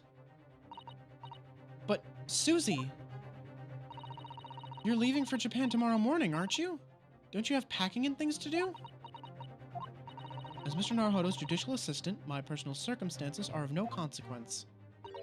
My sole purpose remains to help you in whatever way I can. Thank you, Mr. Sato. That's a very pensive look. I think we ought to visit Gina first. In any case, I should like to wish her well before I leave. Yes, that sounds like a good idea. Let's go. I'm honest, this has completely thrown me off. Just have to do what I can as a lawyer. Okay, now we can finally, probably get Gina to sign the paperwork. We'll become her lawyers, then we can investigate the case. At long last. Ah! Hello again, Gina.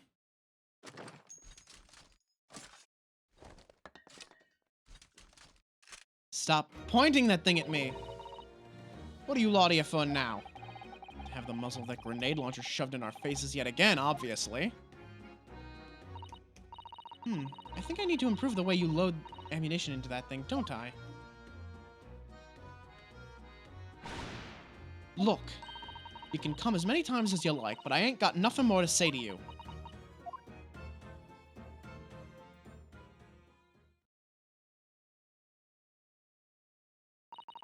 Gina, I wonder if you might hear me out. There's something I'd like to say. What? I'm sorry to say, I must reluctantly bid you farewell. Eh? Farewell? Tomorrow, I must begin my journey back home, to Japan. I fear we may never meet again. Oh, right. I've had the pleasure of meeting so many lovely people here in London. I have so many wonderful memories. And yet, as things stand now, it will be a glum parting indeed. Poor Iris is so miserable. Susie. Well, that ain't my business. Both Iris and Mr. Naruhodo believe you to be innocent, Gina. They've put their faith in you. But somehow, you can't find it in your heart to put your faith in them. Yeah, that's right, I can't. What of it? It grieves me greatly to have to say goodbye to my friends when they are so clearly unhappy. Because of you. Well, it's my fault! Yes. I have one final request, Gina, before our paths never cross again. Right here and now, I want you to show both of them that you don't deserve the faith they've invested in you. Eh? Only by doing that will you truly be as alone as you claim to be.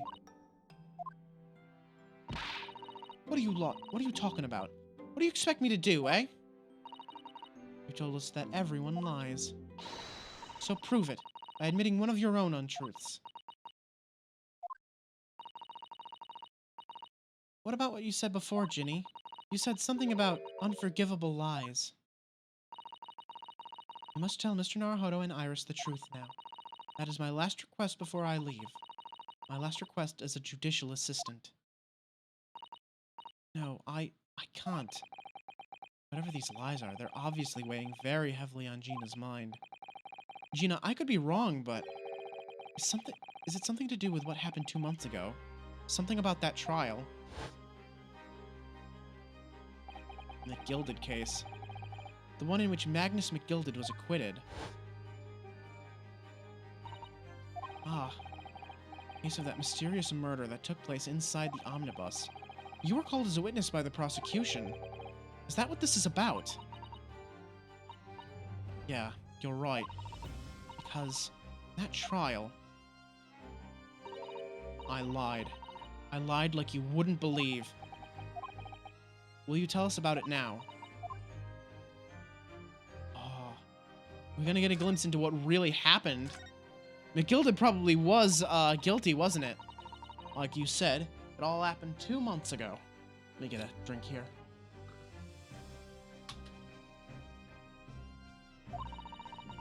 Coppers got hold of me and shoved me in the witness stand. Based on your testimony, Mr. McGilded was declared innocent. Yeah, well, the thing is, I lied about a whole bunch of stuff. I knew it. What sort of thing did you lie about? I was hiding under the seat that night. That was the truth.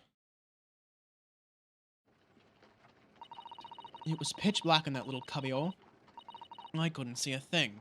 And then... thud. I heard that loud thud. Someone falling on the floor. And that's when Mr. McGilda discovered you. Yeah. He pulled me out from under the seat and sat me next to the dead man. There weren't much light to go by, to see by. I looked at my hands. I had the cove's blood all over them. I was so scared. I couldn't even speak. You had his blood on your hands. In other words, it's Gina that what the witnesses saw on the roof. The witnesses on the roof deck saw through the skylight. Then Mr. McGilda started asking you questions, I suppose. Who you were, and why you were hiding under the seat. Yeah, he did. Only, that's not all. What do you mean? I mean, he threatened me. Threatened you how? He made me swear about what I'd seen and what I'd heard. And about what he was going to do if the cove was found dead. He made me swear I wouldn't tell no one about any of it. If I did that, he said he'd let me scarp it before the coppers showed up.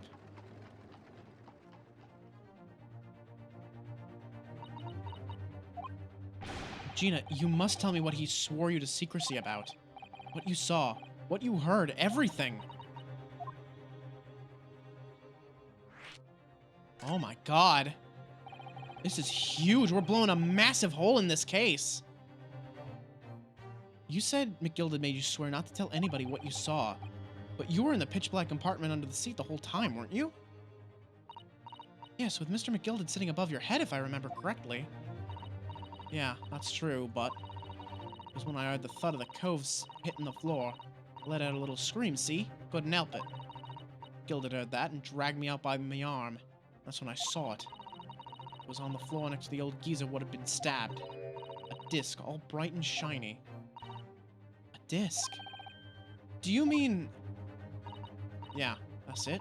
The one what the D took off me at Winterbanks. So the music box disc was there on the floor of the omnibus? Not for long. McGill had spotted it straight away.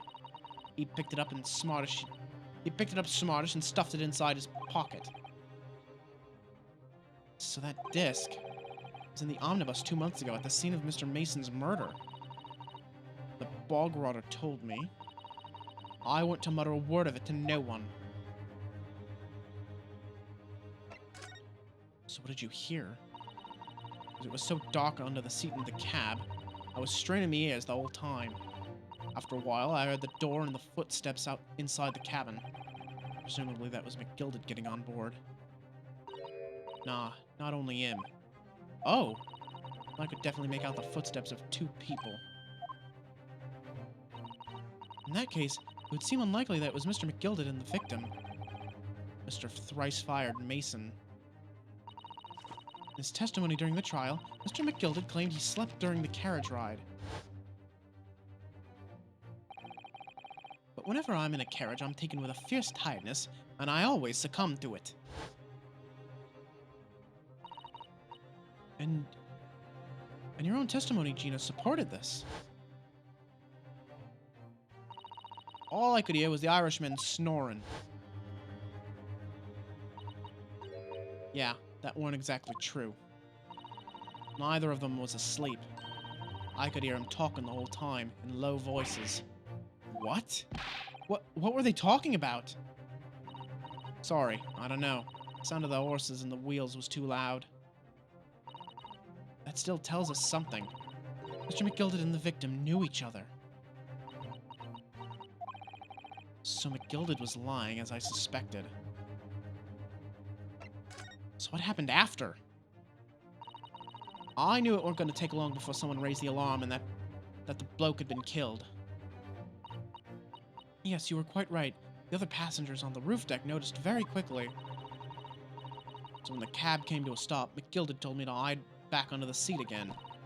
I climbed in and waited. 2 coves from up top ran off to get the coppers. Yes, Mr. Fairplay and Mr. First. Right. And after they'd gone, McGilda asked the driver to do him a favor. Favor? Now then, fella, what I need you to do is take this coat of mine and deposit it with a nearby pawnbroker. And for your troubles, let's see now. I'll give you 10 guineas. A nearby pawnbroker? You mean on Baker Street? Yep, you got it. It was Windibank's. Coachy snapped up the money and ran off to pop his coat as fast as he could. Then there was no one left in the carriage. Gilded opened the box under the seat. Let me get up out of there, but not without conditions. I see.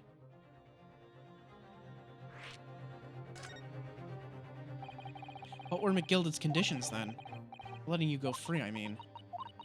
Not telling a soul, not for anything, about what I saw and what I heard. And there was something else as well. There's more. Yeah. This is the most important thing, he said.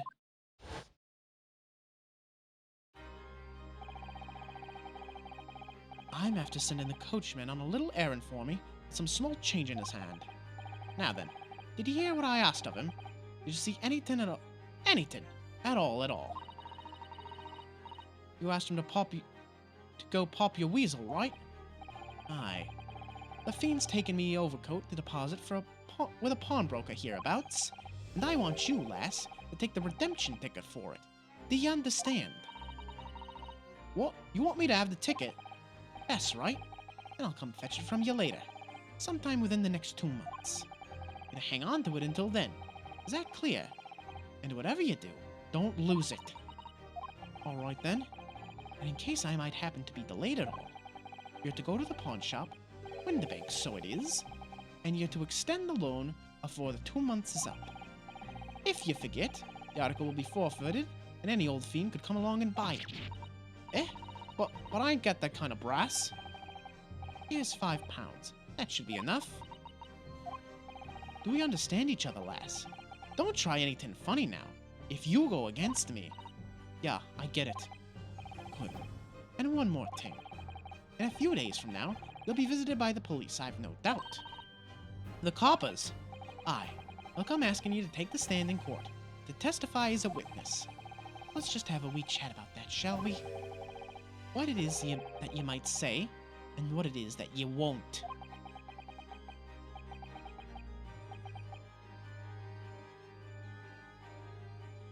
Oh. Man was hiding some serious shit. After he'd gone over it all, I piked it. Got as far away from there as I could. He hid the pawnbroker's ticket in some bushes near the scene. I went to fetch it the next day once it got dark. So McGilded planned it and coerced Gina into giving false testimony.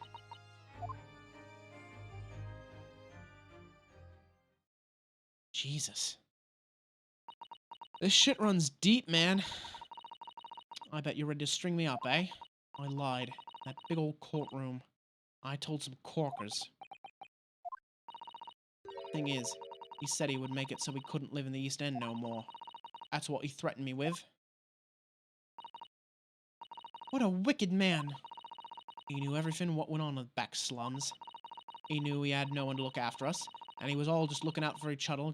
And we was all just looking out for each other, getting by together. So you mean Mr. McGilded would have, in an heartbeat, he could have had the lot of us chased out of there if he'd wanted. And then where could we have gone, eh? Nowhere, that's where. So, didn't have no choice. Thank you, Gina, for telling us everything. But I'm for it now, eh? Go on, admit it. You must be livid. Well, you can make amends by doing me a simple favor. A favor? What? Sign the representation papers for tomorrow's trial. Eh? If you don't actually want me to represent you in court, you can rip it up later. But we need that paperwork or we can't investigate. The police won't let us. Investigate what? The scene of the incident last night. Mr. Sholmes was shot, you see. You what? Billy's having a big operation right now, Jenny. Is it bad? Is he gonna be alright? Sholmes is gonna be alright, right? That's why I want to investigate. For Mr. Sholmes' sake as much as anything. Right. So what you're saying is, I signed that bit of paper, everyone's happy, is that it? Something like that. Susato? Yes, of course. I have the representation papers here.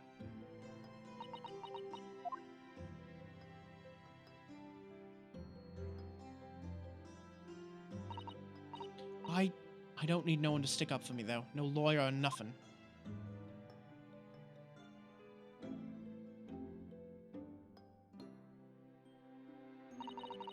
Poor Ginny. She seems so lonely. We got him, though. Well, at least this should mean we can investigate the scene at Windibanks now. Yes. And perhaps we can come back to visit Ginny when we're done there. I feel like we finally cracked Gina. She's opened up to us at last. Now I have her representation papers. No one else knows just what a responsibility that is. Anyway, for now it means Inspector Gregson can't stop us investigating at Windibanks. Well, something tells me he's not going to be happy about it. Continued. Alright, well, the prologue to this case was really long, and it's been almost 4 hours now. So I think I'm going to wrap it up here. We'll save, and this will, in fact, be continued. Next weekend, probably, at some point. Let's see. Tomorrow is more Psychonauts, which I'm hoping to do for a nice long while. That one might be a longer stream. It'll depend. I'll probably eat like an actual lunch before stream so I can actually go a little bit longer before I get hungry. That should work out nicely. Now let's see. Who's up and about? Who's streaming? I think, let's see. Oh, there's actually not that many people streaming right now. Interesting. It's a Saturday. I'm surprised. You'd think there'd be more people. Oh, it looks like Purple Killer is just about to go live. Because it looks like she just started. Hang on. Let me see. Well, this is assuming that her raids are even open. They weren't. I couldn't raid her the last time. Hang on.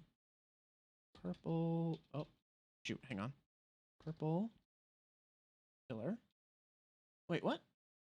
Oh, is she done? Maybe she's done. Hang on, let me refresh this. It says she's live. Let me check.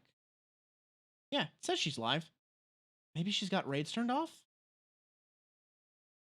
Let me refresh my page. Let me see if that fixes it. I want to raid someone. All right, let me try this one more time. Yeah, Purple Killer's just straight up not showing up. I wonder if maybe she turned, maybe she did turn raids off. Again, it's very understandable if people are turning raids off. You know, there's been a lot of, like, hate raids lately and a lot of bot raids. In fact, I've had to ban a few bots from my own channel. They're getting, like, smacked down about as quickly as they can crop up, but it's been a real problem. Oh, wait. Okay, I'm just getting the alert now that Purple Killer is live. Let me hang on. All right, something's weird here. If I'm just getting the alert now, I'm all right. I'm gonna refresh one more time, and if she's still not showing up, then I'm just. Oh, she's showing up now. All right. Well, she's still on her starting soon screen. We'll wait just a minute, maybe, for her to get past the starting soon screen. Granted, I don't know how long that's gonna be. Could be a good few minutes.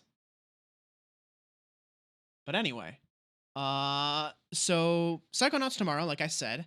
Monday is going to be a bit of a shorter stream. That'll probably be No More Heroes. And then, let's see. I think Tuesday is a Tuesday I have off. Yes, I believe, if I'm remembering correctly.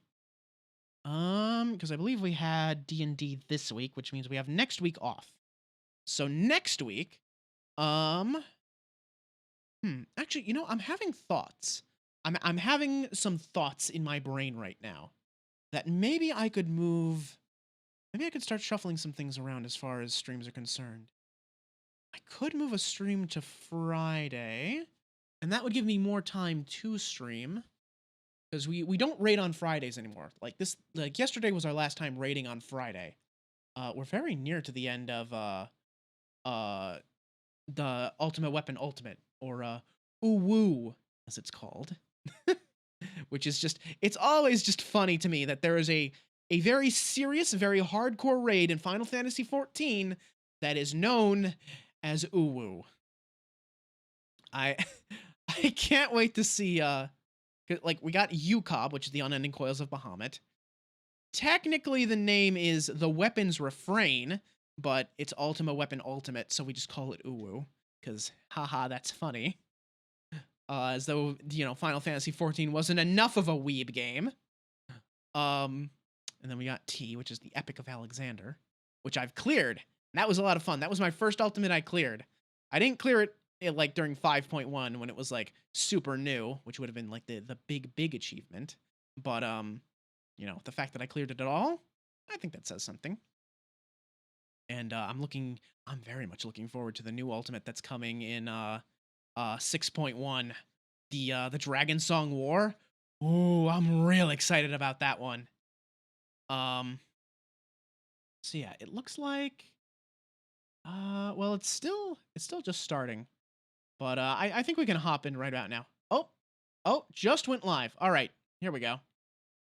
So we'll be no, it's still stopping itself. So I think maybe she has raids blocked. Cause it's the same issue I had last time. Oop, clicked on the wrong one. Hang on. I'm gonna try this one more time. I refreshed my page. I'm willing to bet that maybe she has raids turned off. Nope, yeah, turned off. Oh well. We'll try someone else then. I saw Koki go live. She's playing The Haunted Island, a frog detective game. If you remember, I think, what was it, last week? I made the froggy knife for Koki, which went over very well. She really liked it, and that made me really happy. You know, she's also, she got her model rigged by the same people that I got my model rigged from. So that's kind of cool. And she's a delinquent. She's very cool. And I think you'll really enjoy spending time with her. So I'm gonna shoot you over there then. Let's see if this raid works. And this'll... Oh, what the hell? Why are raids just straight up not working today? Didn't work for Koki either. I don't know what's going on. If it's not working for Koki, maybe Shiabun? Let's try Shia, see if this works. No raids are working. What the hell? Yeah, Twitch raid's not working. Hang on. That was submitted in 2020. Something's really not right here. I don't know why raids just straight up aren't working. Like, I click the thing, and it starts loading the raid, and then it just stops. I don't know what's going on. Let me see here. This is something, I can see it in my activity feed. There's nothing in Twitch chat, and Streamlabs does not see it. Right, other channels, my tumors. No, this is not the same thing. I don't know what the issue is here. Maybe if I try... Alright, I'm gonna try like a text command instead. So I'm gonna be /raid purple killer. I think there's an underscore after her name, right? Yeah. Purple killer underscore. Try this. Well, it's getting farther than it got before. Is this actually gonna work? Apparently the text command works, but when I try to push the button, it doesn't. I'm gonna have to report that to like Twitch support or something. I don't know why that's not working. Anyway, okay, so we are gonna go to Purple Killer after all. She's playing Sly 3, Honor Among Thieves, one of my favorite games of all time, and it looks like she's right at the end, so I'm gonna kick you over to her, and we're all gonna have a good time. Is she on the pirate level? No, okay, she's on the Panda Kings level. So she's got 3 levels to go. I think she's gonna finish it tonight. I'm really excited about the pirate level. The pirate level is so fun. The ship combat is like simple, but it's really good. I remember like playing the hell out of that. Anyway, y'all take care. I'll see you tomorrow with more Psychonauts 2. And yeah, see you then. Peace.